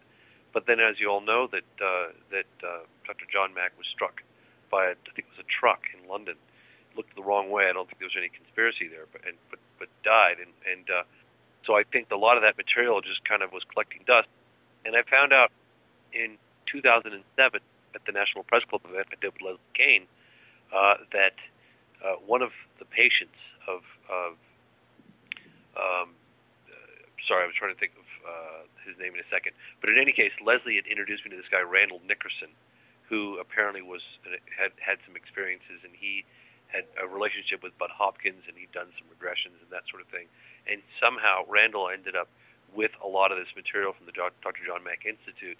And I said to him at the time, in 2007, boy, I'd really like to get my hands on some of this archive material. And he's like, well, I'm going to do this documentary.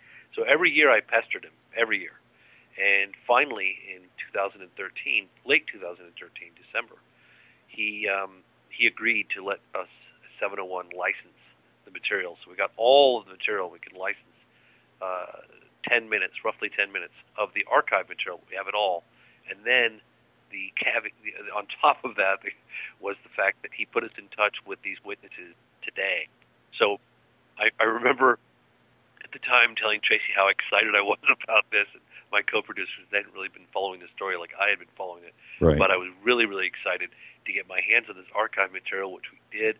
And then we had to convince these witnesses for the first time ever to come together 20 years later and talk about this stuff. And what we found was that, there was, for instance, a school teacher, Emma. She had been married 5 years with 2 children, hadn't told her husband of the experience, just because she didn't want to have to defend herself. She said the experience was so incredible that, she didn't want to.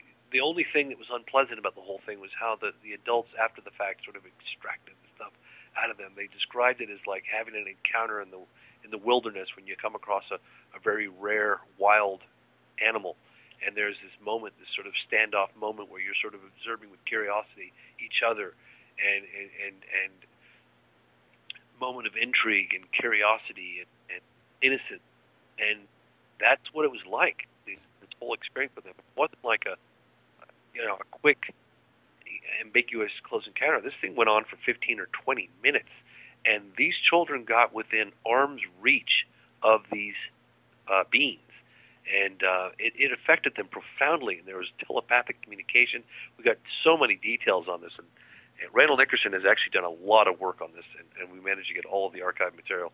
And then, of course, getting the students to talk about it today is just, the case is absolutely the best case, close encounter of the third kind, I think, in recorded history. Steven Spielberg is dead right to say that this is one of the best cases in modern history, and very few people know about it. Well, to hear each one of the children independently talk about, describe the craft, first off, they were all spot on. It was a silver disc that came across the sky, landed How it landed in the schoolyard, right? Just on an adjacent field. They could have hit it with a rock. That's how close it was. Right. And then a being gets out of the craft this was the crazy description coming from kids that really freaked me out, that he was dressed in black, not a silver space, nothing like from television or anything like that, and that he had long hair and these big eyes, and each one of these children, and the drawings too, just make your hair stand up. But to hear their description of them, of this being, and the one girl says, when he says, well, how close were you to him? Oh, I was 1 meter away. They were just right up on this guy, and they had a stare down, didn't they? Absolutely, and there was telepathic communication with the eyes. He said the eyes were mesmerizing. And keep in mind, what we're showing the public is 1/60th of what we have. It's just a little tease. And there's some additional, Tracy and I are on the verge of getting some additional researchers that Tracy's worked with in the past to really go and dig up some more information. We have an interview with a guy, I think his name is Tim Leach. He was the former BBC correspondent, was down in Rua, Zimbabwe at the time. And he unfortunately is no longer with us, but I was watching an extensive interview that Randall Nickerson had done with him recently, obviously before he died. And he talked about there's 20 seconds of video of this UFO. It was a letter that was sent to him by one of the residents. That's another thing I really want to follow up on. And also there was a lot of curiosity with the U.S. Embassy at the time dealing with the BBC, and there were reports that the airport had picked this thing up on radar, that the UFO had hovered and had blocked incoming flights into the airport. So this whole thing went on in the area for several days, culminating with the encounter in Rua, Zimbabwe at the aerial schoolyard at 10:30 in the morning. So it's a phenomenal case. There's a lot more to it than what we put in there, and there's a lot more research we're going to do. And according to this interview with the BBC correspondent, he thought the whole thing was outrageous when he first heard that his assignment was to go report on this thing. And of course, once he dug his teeth into it a little bit, he realized, wow, this really happened. And he had letters sent to him about, like I said, 20 seconds of video footage of this craft. Wouldn't that be great if we can find that? Who conducted the interviews with the children as adults? Myself and one of our other producers.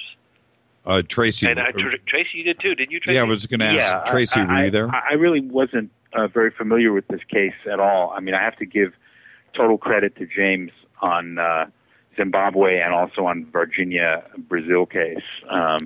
Those were definitely two things that he was interested in and on top of that I really had very little familiarity with.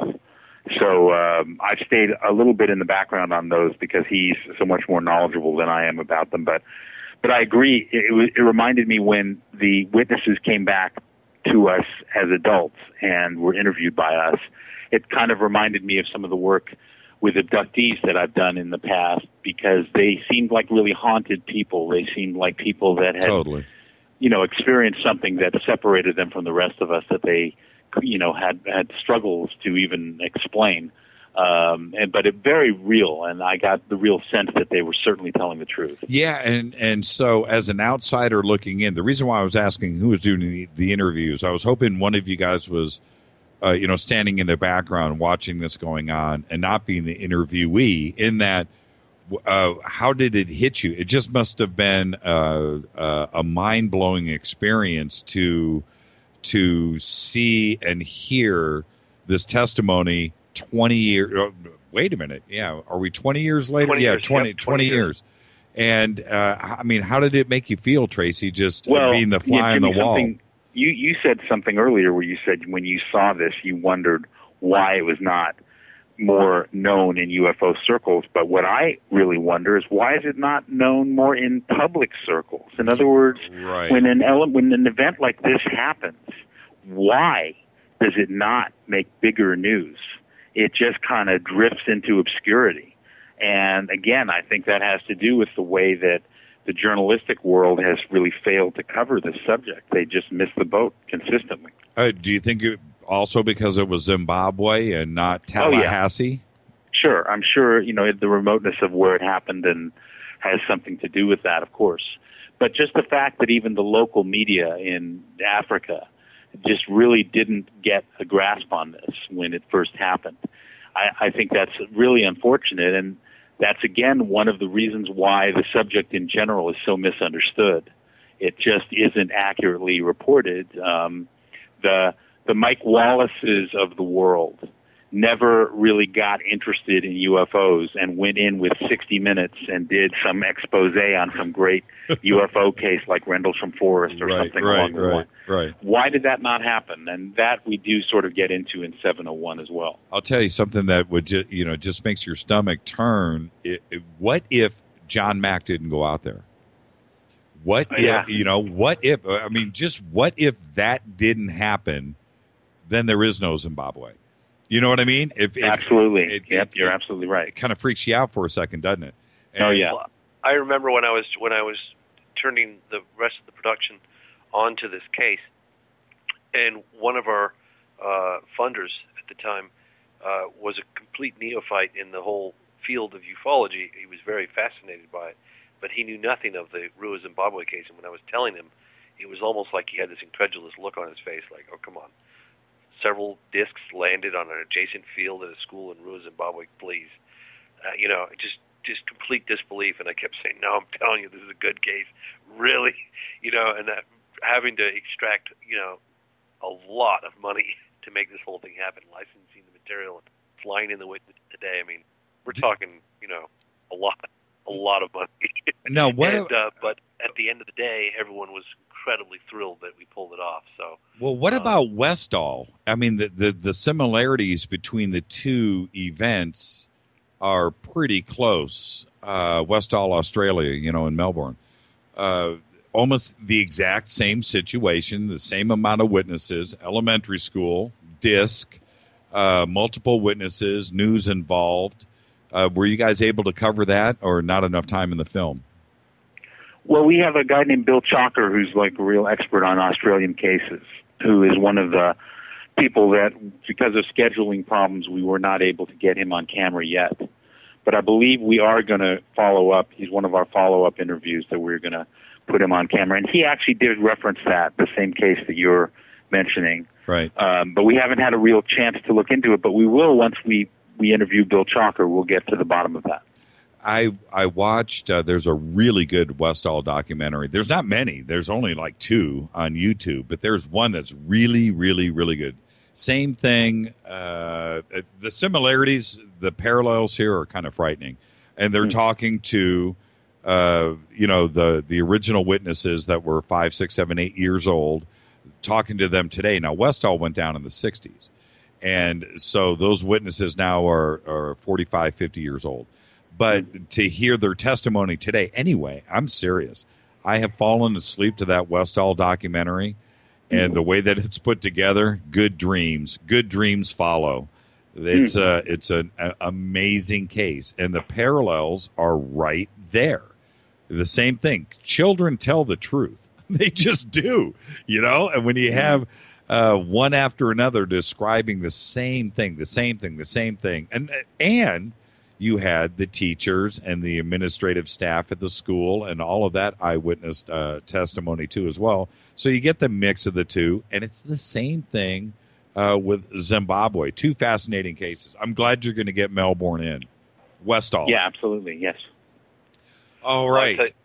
Go ahead, James. Sorry. I was going to say, if I was observing activity on Earth and I wanted to, sort of make contact, I think I would much prefer establishing contact with children as opposed to the military, who are totally hostile. You know what I mean? It makes sense if it was the case that would be a much more benign presence would be children.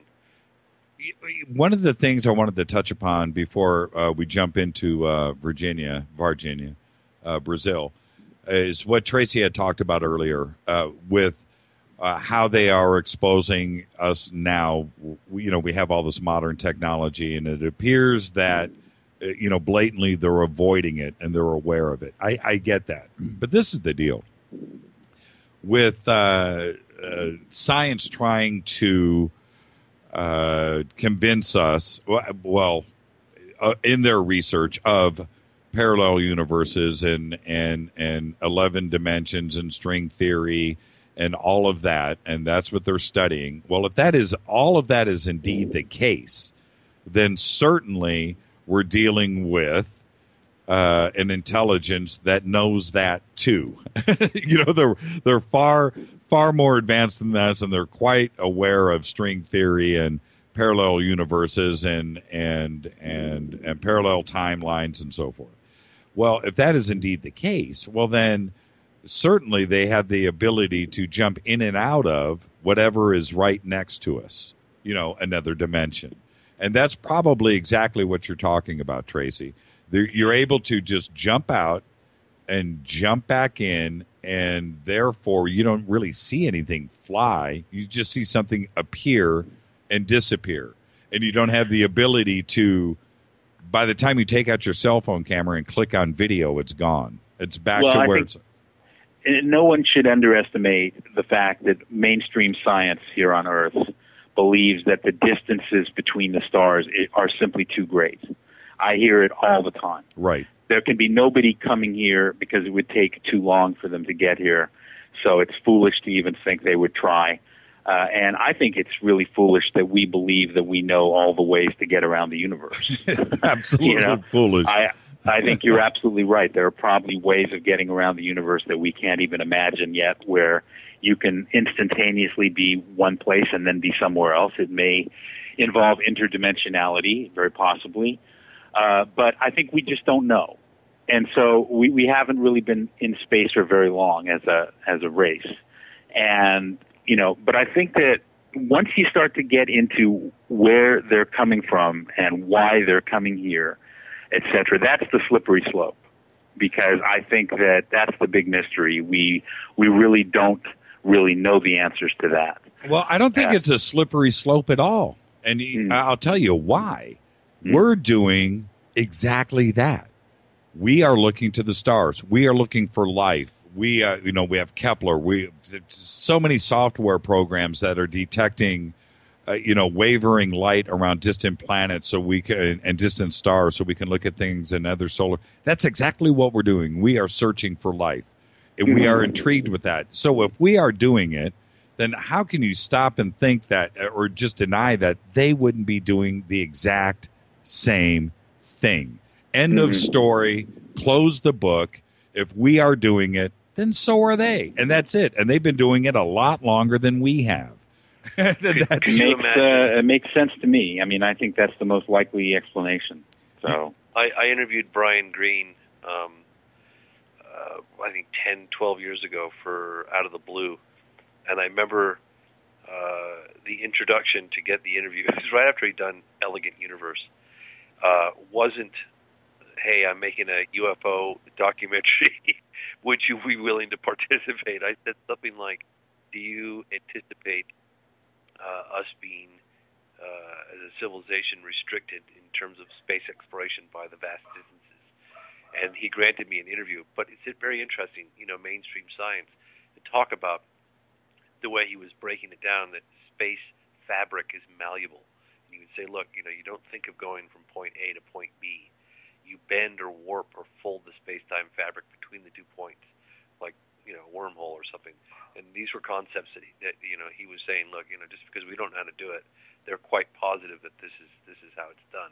And this was 12 years ago. So it's very interesting that mainstream science is accepting of that theory, and they're accepting of the fact that the universe has to be teeming with life just because of the odds.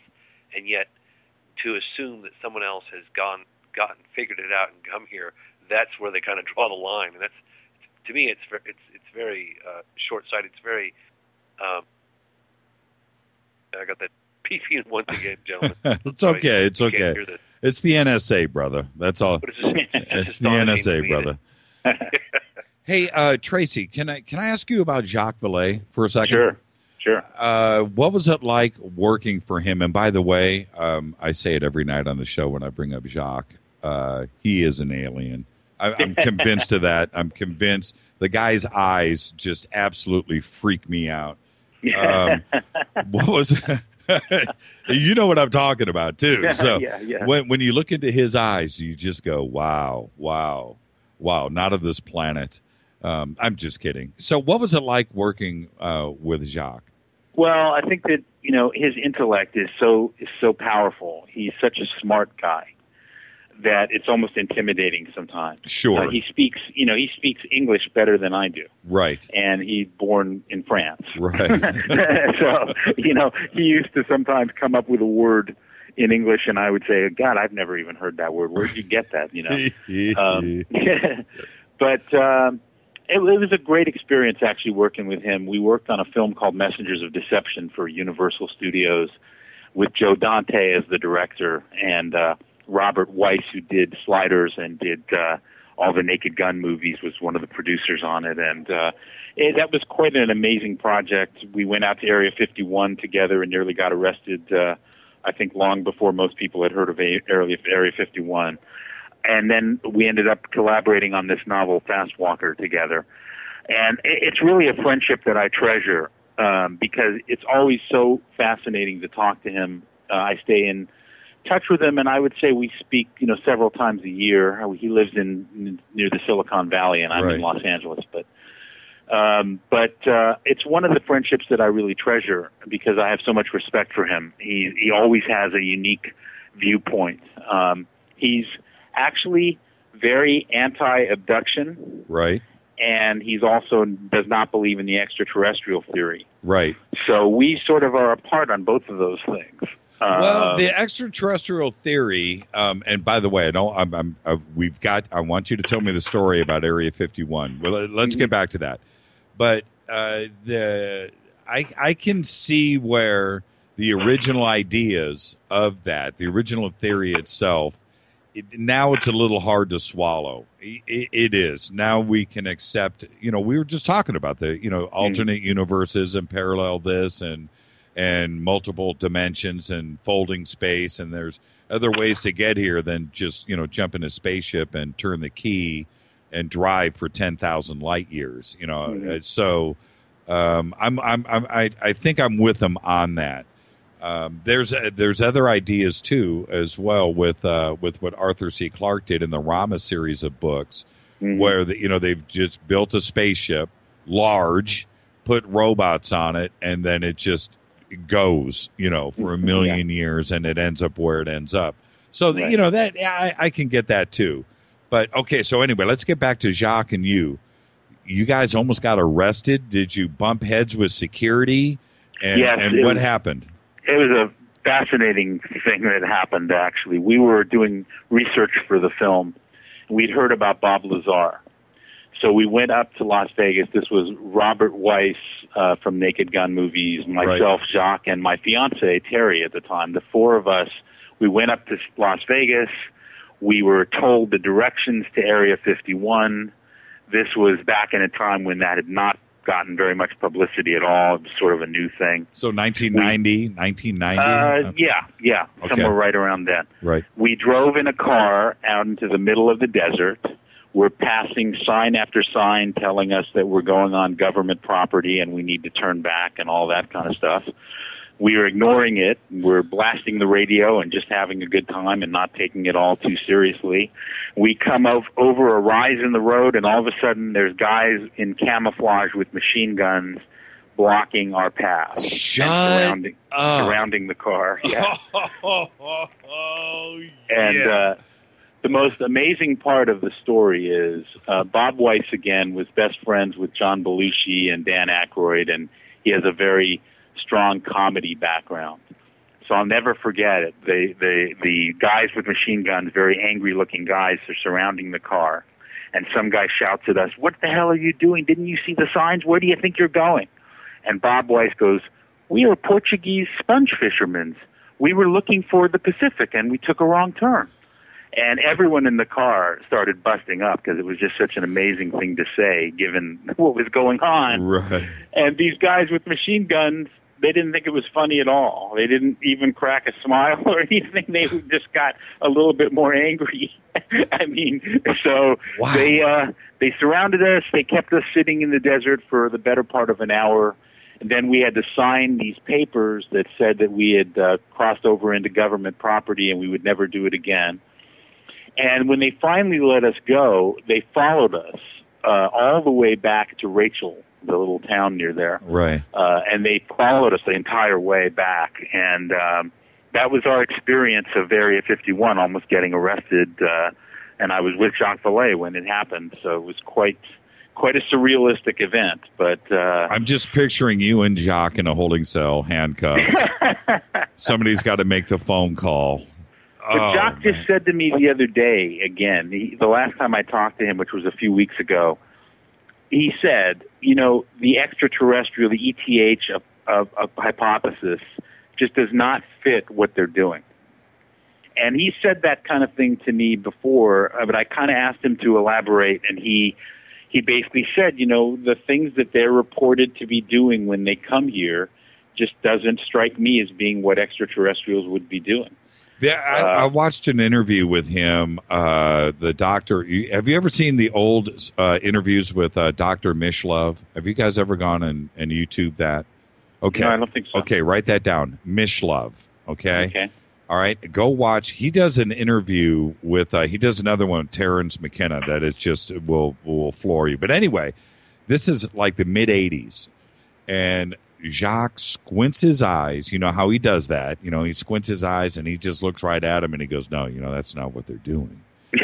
And it's coming from, like you're saying, it's coming from an intelligence that you have to trust. And I'm serious. I think he's an alien. I'm serious about that. I think... would you please tell Jacques that I want him on the show? And I've reached out to him over the last couple of weeks, and he's very important to all of us. And I would love to get him on the show in the audience. He needs to speak some more. I know he's so busy with his, his venture capital and his intelligence network and computers and everything else that they do. But he needs to speak more, and I would love to get him on this show. Yeah, he's actually the big missing piece on 701. I mean, we really, really wanted to get him on camera for 701.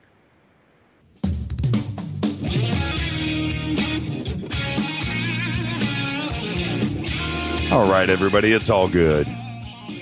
It's all good. This is Fade to Black, only on the Dark Matter Radio Network.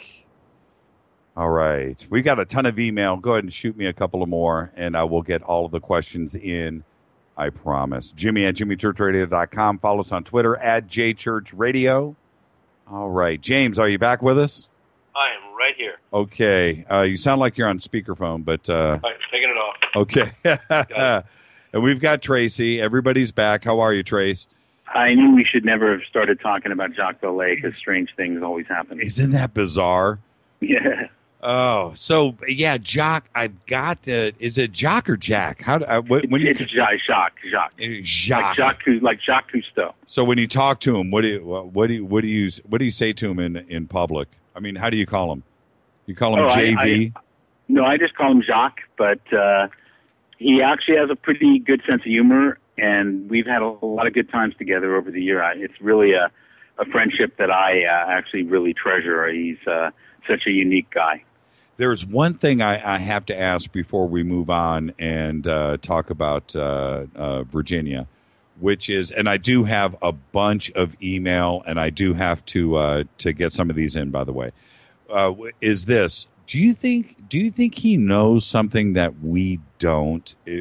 About ET? Do you get that sense that? That's very interesting that you would ask that question, because yes. The answer to that is yes. I always feel that Jacques knows a bit more than he's ever saying. He certainly has, connections in high places in intelligence circles, as you seem to be aware of that too. Right.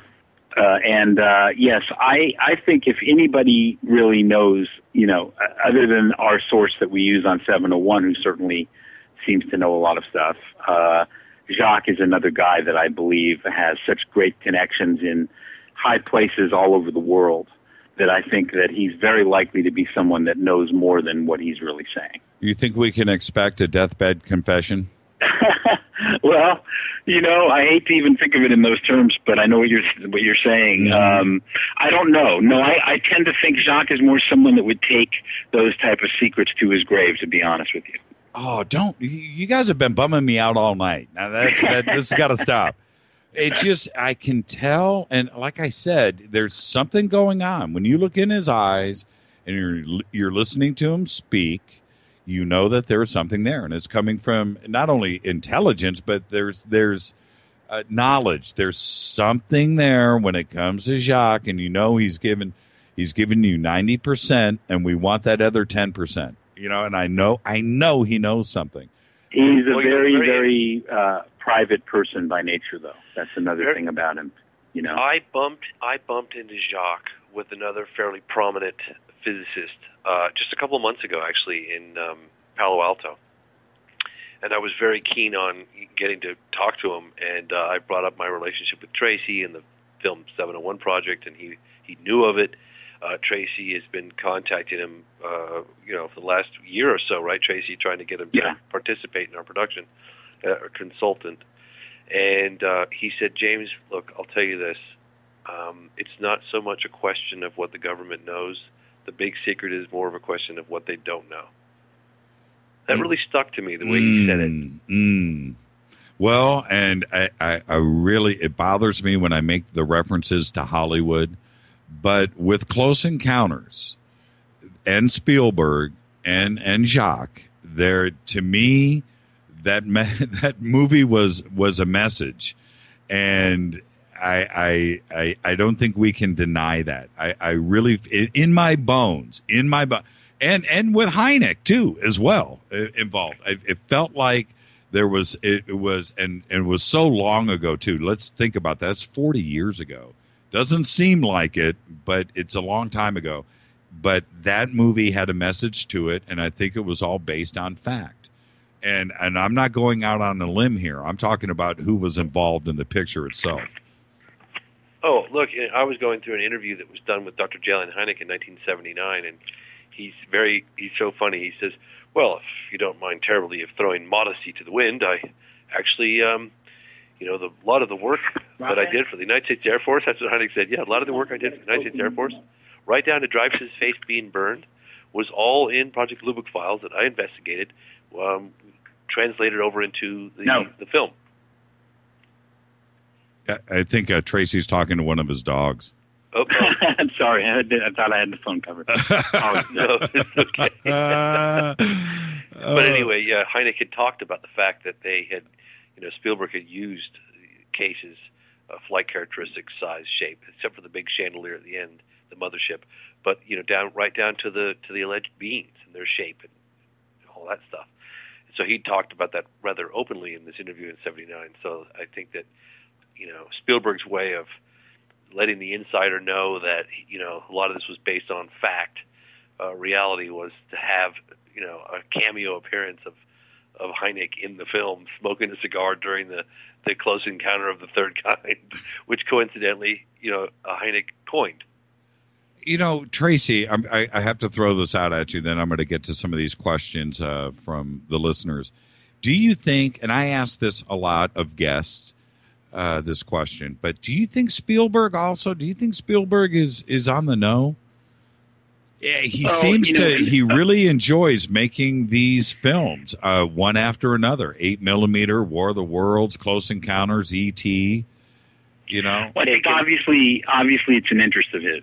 There's no question about that. There's also fascinating thing in Close Encounters that most people are not aware of.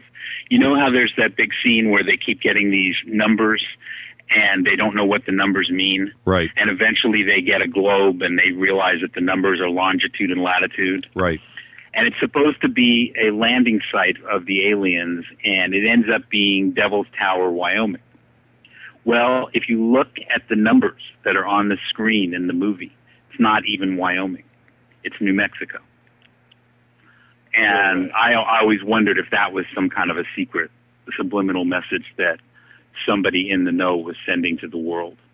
Because we've found, of course, that New Mexico, and which we've spent a lot of time in New Mexico, but we've found that it's such a key place when it comes to this phenomena. There's just been so much stuff that has gone on there.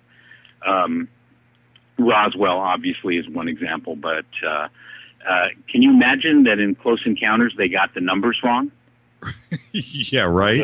I mean, that doesn't seem right. Right. So I've always wondered about that. I've never been able to get a really clear answer on why that is, by the way. Where in New Mexico do those numbers take you? Do you know? That's a really good question, and I don't remember. I did at one time sort of know the answer to that. It was some very specific place in New Mexico, but I can't remember exactly where it was. But definitely the longitude and latitude numbers that appear in Close Encounters are not Wyoming. They are New Mexico. You know what? You've just announced that to the world. I will find out. I will find out in the next hour, and I will get back to you guys on that. All right, let's bang out some questions. This one's for Tracy. Is there evidence? This is about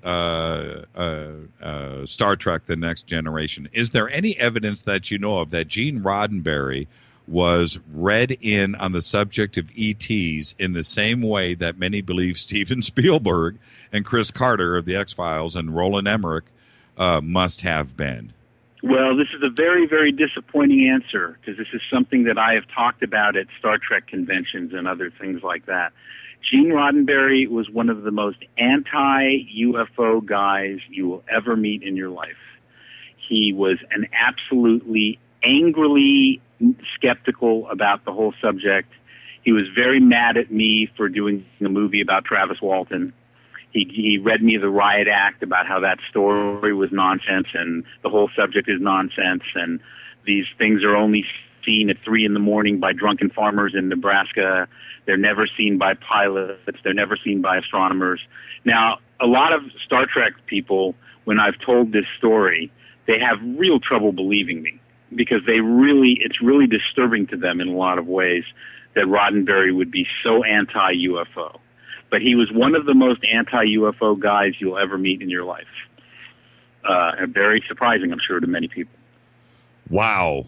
Yeah. Wow. I'm just blown away. I can jump into the next question that I have in front of me, but I have to ponder what you just said. He was very close friends with Isaac Asimov and Ray Bradbury, and both of them were very anti-UFO. My memory. Okay. This one goes to you, James. My memory isn't perfect, but I thought I heard Mr. Fox say that there was information about U.S. Air Force Chief of Staff Merrill McPeak in his co-produced new movie Roswell that he saw stacks of files splayed out on a table, but he didn't stop to look at them. Do you know what this is referring to? You know, Don Schmidt had unfortunately left the interview a little prematurely, and when that came out, I shared that information with Don Schmidt because we were very fortunate. Actually, one of our co-producers, Tony Cataldo, had been working with former Chief of Staff General McPeak, and he's like, "Oh, I think I can get McPeak to come and give you an on-camera statement and stuff." And McPeak was not a pro-UFO position, but two things that he said that I thought were of particular interest. One was, if UFO accounts are to be believed, there was absolutely categorically nothing in the United States arsenal that could account for those flight characteristics. That was one. And I said, look, clearly, if there were, would you know about them? And he said, yes. Then the second thing he said was that he looked into getting the Roswell files. Now, remember, I covered when Stephen Schiff, Congressman Stephen Schiff, was trying to get access to the Roswell files. I think the GAO office, General Accounting Office, had basically gotten back to him, the Air Force, that those files were just gone. There was nothing there during that time. And so when McPeak revealed to us on camera, I might add, that there were too many files for him to even bother going through. There was just too much stuff. There was, I think he said the word colossal or a giant amount of material on Roswell, and he said he never went through it. Next question. I read that the New Mexico Tech students who were well-known pranksters admitted to hoaxing the Eggcraft landing. Talking about the Zamora I'd like case. to tackle that one. Okay, go ahead. I had actually heard the word get out that the Socorro case had been explained as a hoax. So I went online immediately and studied everything that was being said about it. It's the biggest bunch of nonsense ever. I mean, they actually, were claiming that the little beings that were seen by the object in Socorro were midgets that had been hired by the pranksters to run around beside a balloon that was sitting on the desert or something along those lines. Believe me, the Socorro case has never been explained to this day.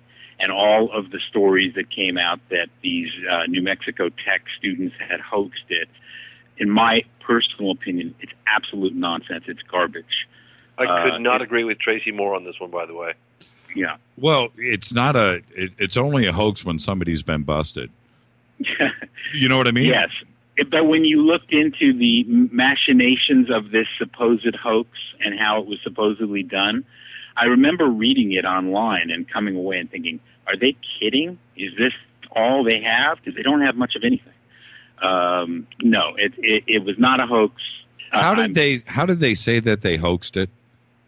It was some very convoluted and very vague kind of explanation that a bunch of New Mexico Tech students had put something out there, and they knew that Zamora was gullible, and they knew he would fall for it, and they hired midgets to run around in white suits by the object, and other absolutely ridiculous things. I was so disappointed because, to be honest with you, when I first heard there's an explanation for Socorro, I was fascinated. I couldn't wait to see what it was.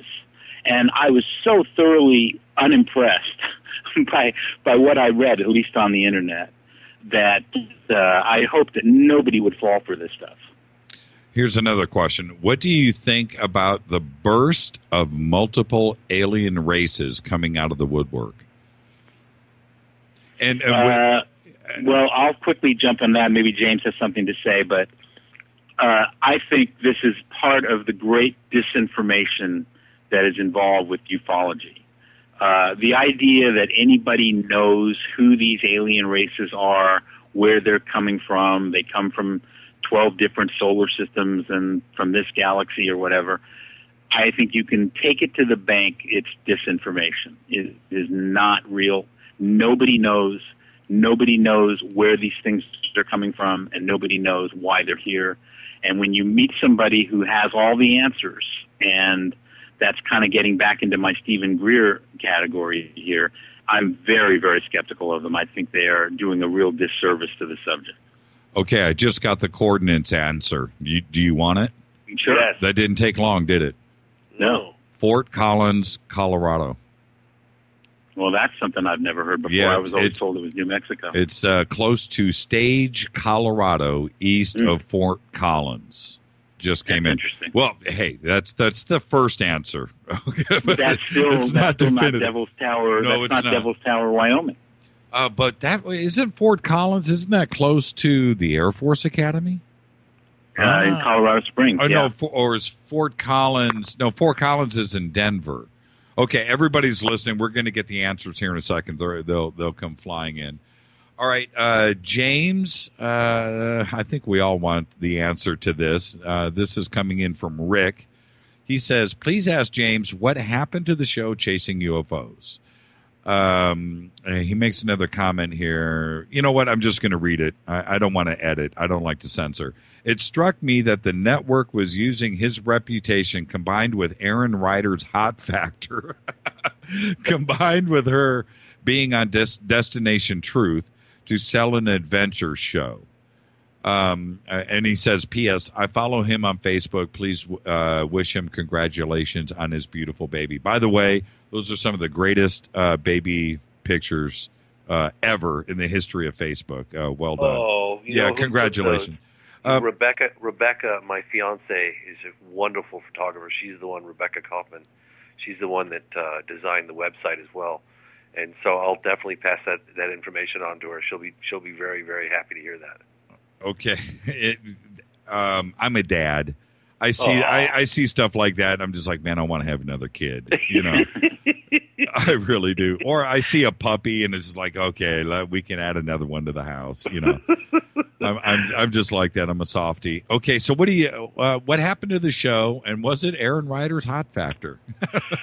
Well, you know, Ben and I both spoke out when the show was broadcast, because what was initially sold to us, the realization, what it actually the end result couldn't be further from what the initial idea was, the concept that was sold to both Ben and I. And we knew going into it that, television is going to be dumbed down, and there's going to be an entertainment factor, and it's going to be catering to a younger audience. And we were okay with that, but, we thought, 20%, 15% entertainment and 80%, 85%,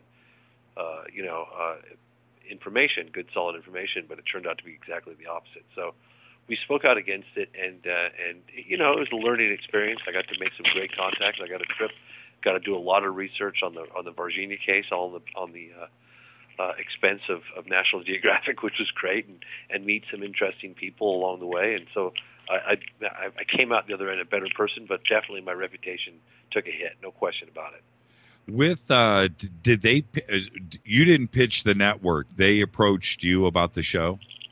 Yeah, they said they wanted to do a very hard-hitting scientific show on National Geographic, and millions of dollars thrown at you, travel around the world to do the stuff you love doing. It sounds great, but we realized when we got out in the field, they were far less interested in any concrete. The executives couldn't care less whether UFOs were real or not. They were only concerned with ratings. They were only concerned about creating a reality TV show along the lines of finding Bigfoot. So that's unfortunately what ended up. And the amount of money that was spent, I mean, they must have spent $4 or $5 million on that season. And I just remember thinking, boy, what Tracy and I could have done with $5 million. I got an idea for a series. Yeah, totally. Well, let me ask you one question about that. Well, actually, there's two.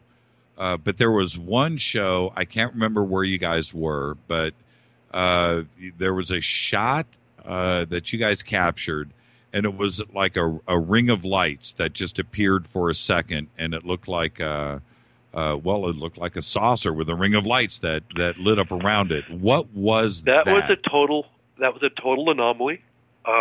Aaron really did capture that. We don't know what it was.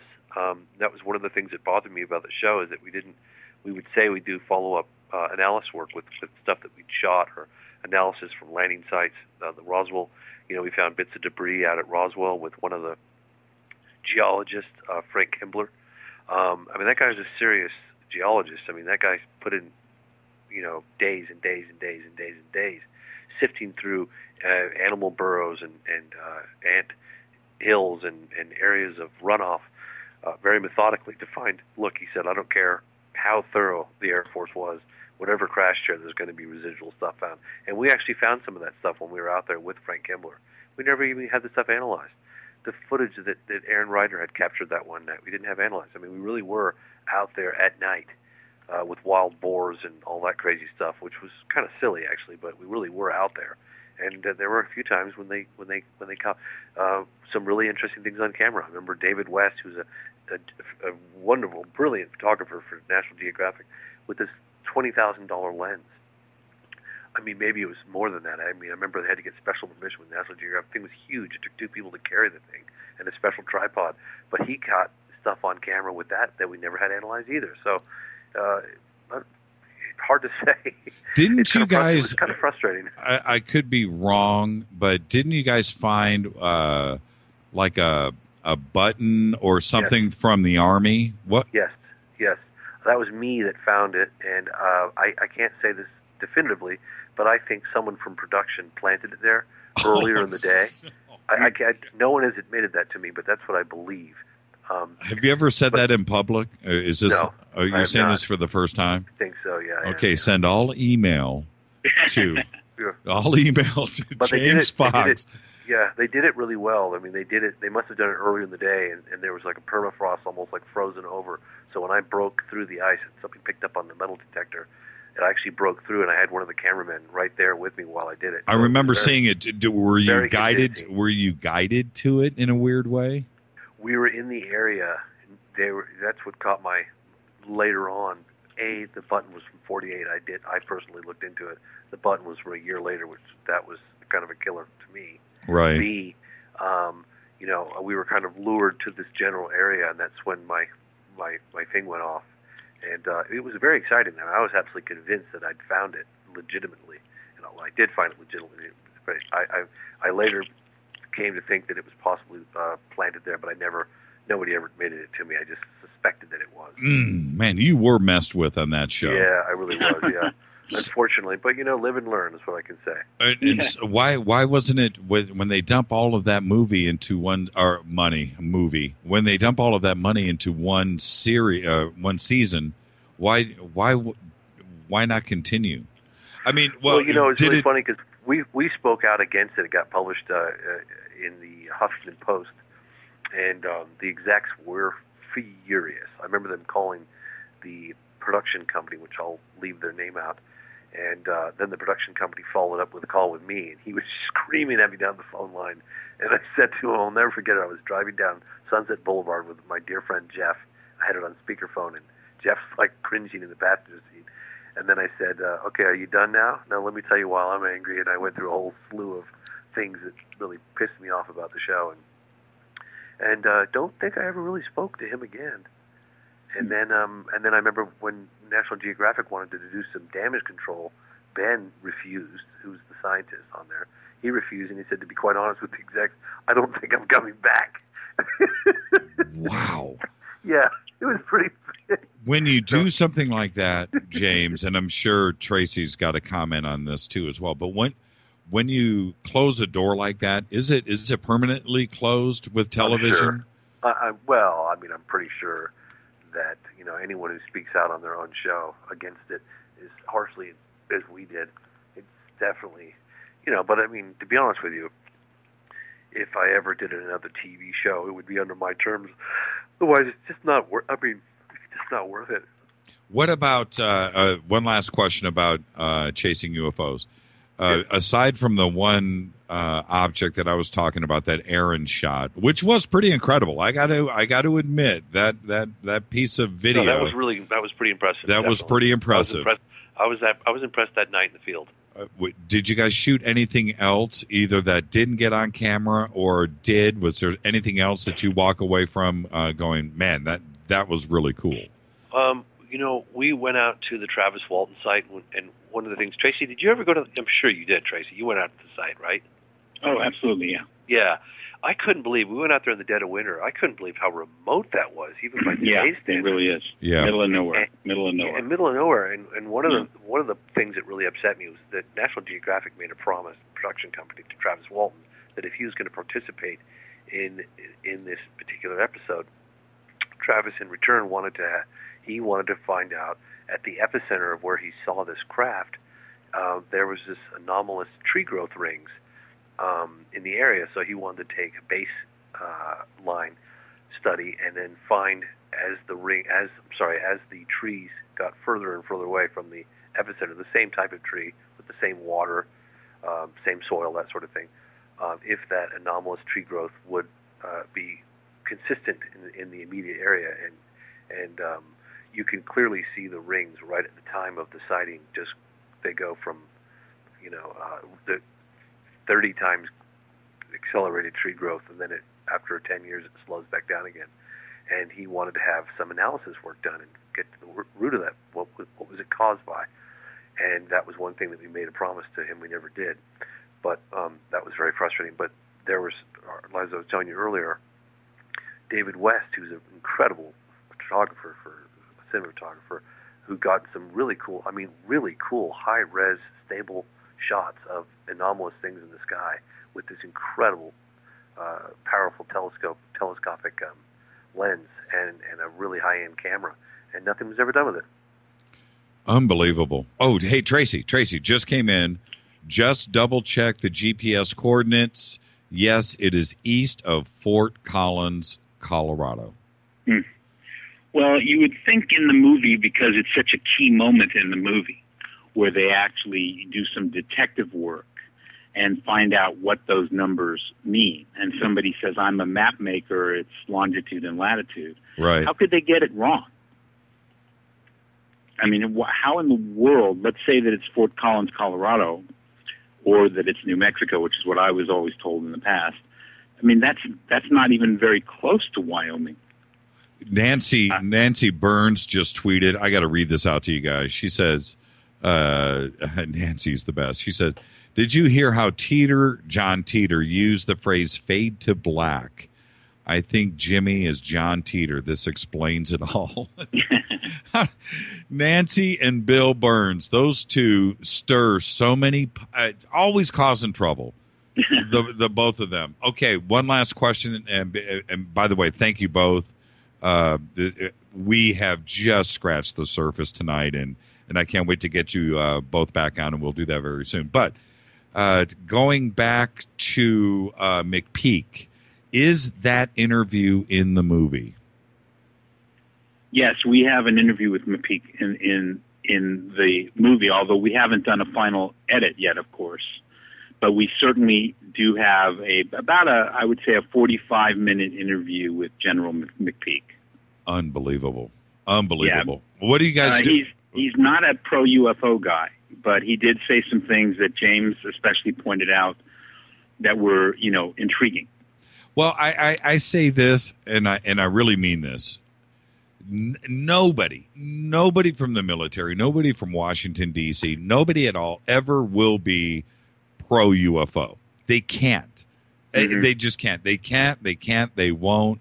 And I understand that. If anybody does come out as pro-UFO, well, that's there's reasons for it. Now, what? That's public. Okay, that's public. I've had so many people talk about in the professional ranks about the Malibu base. Now, this is my own personal experience, where they're telling me directly, "Hey, look, man, nobody is going to tell you that that's ET. Nobody's going to tell you that that's a submarine base that's used by the Navy. Nobody's going to come out and tell you that. They can't. Now, what I think about privately, that's something else totally. But nobody. What do you expect, Jimmy? What do you honestly expect? And that's the truth. We can't expect anybody in the military. We just can't.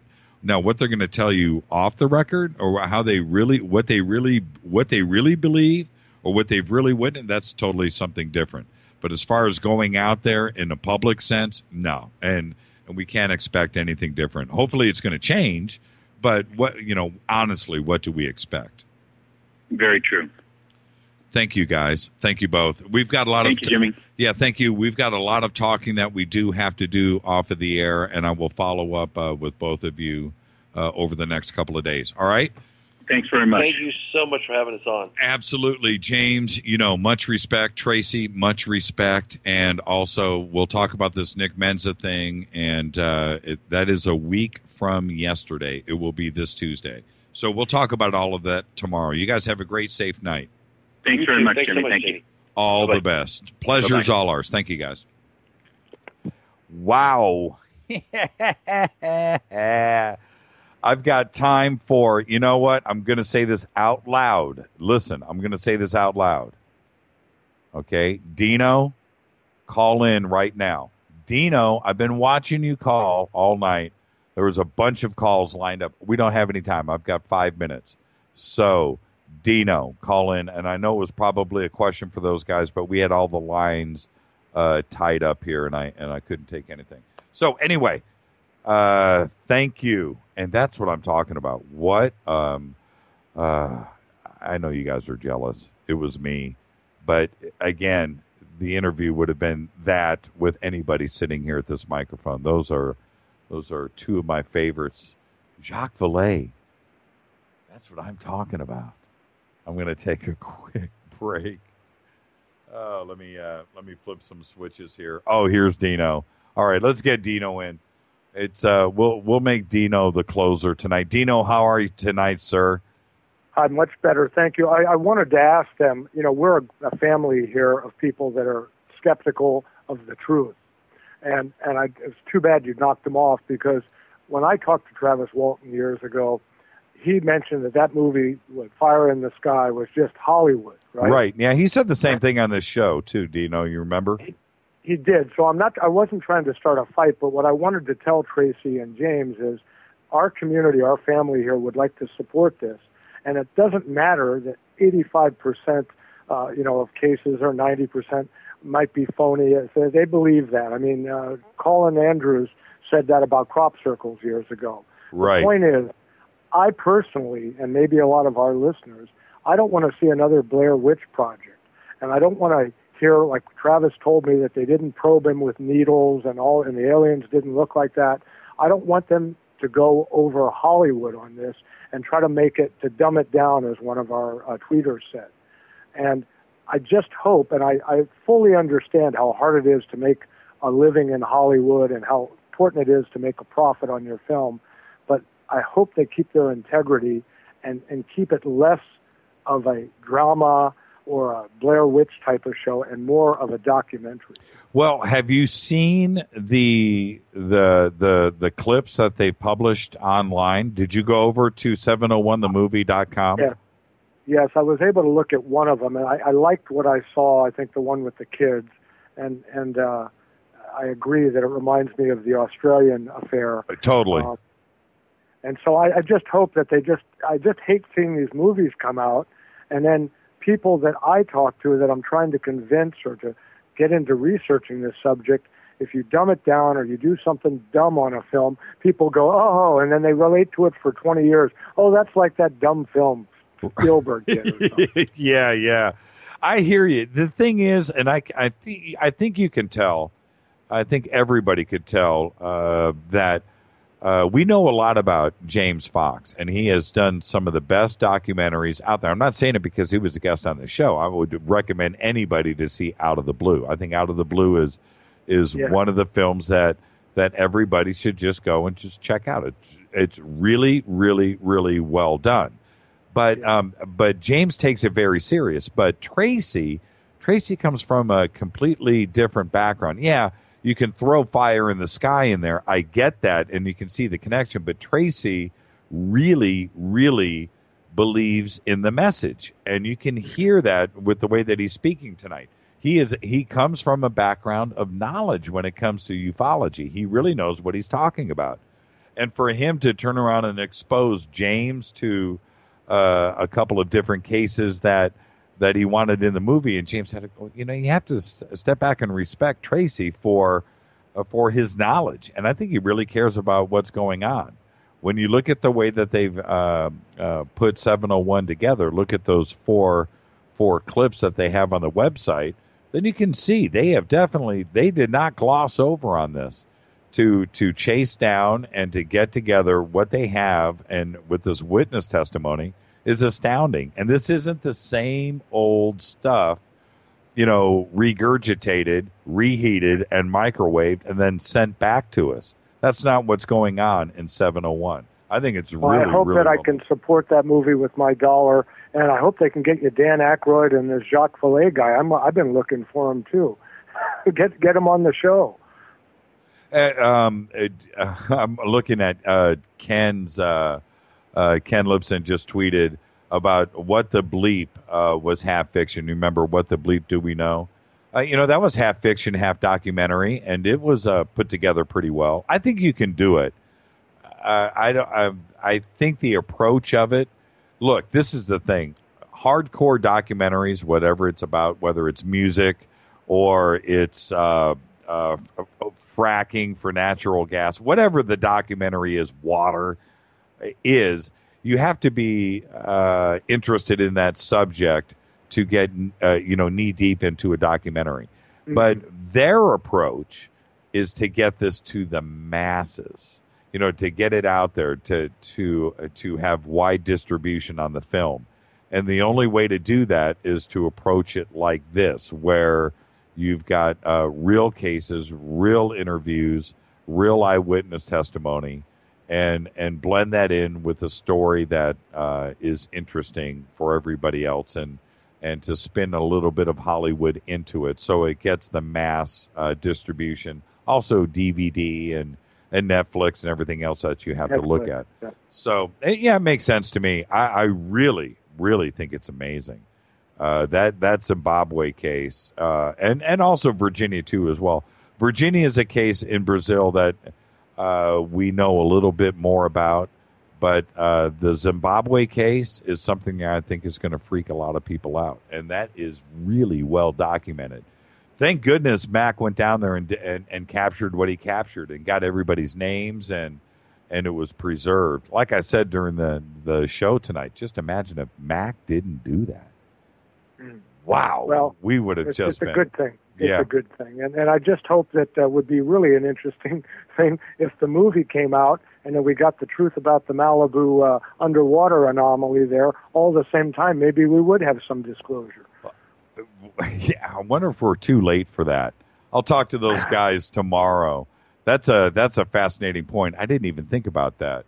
Are we too late? I don't know. I don't know if there's enough there yet for them to put their teeth into as far as anything. But I don't know. Maybe there is. Get a boat out there with those guys in time to make the final cut of the movie.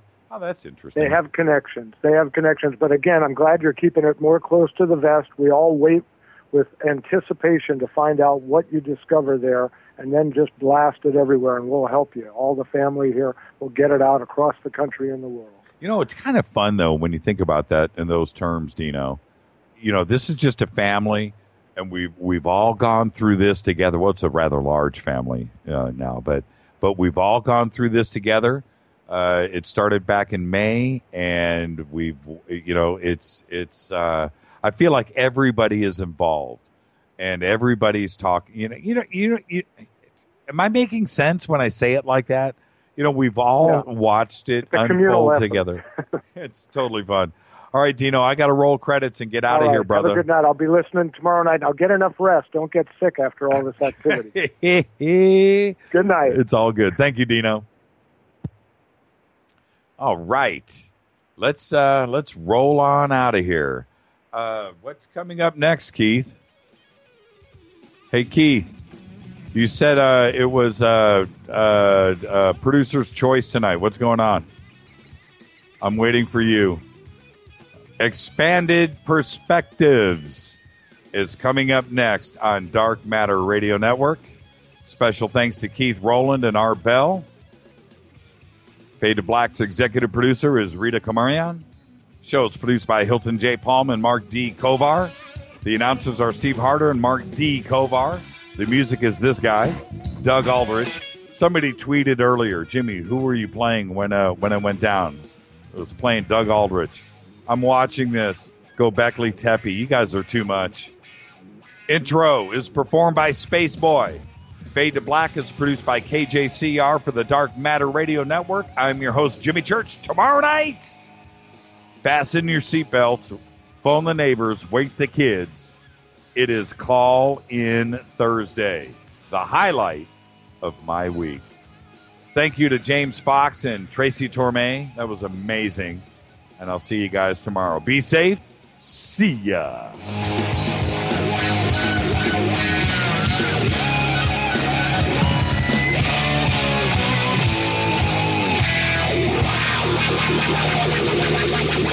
Wow.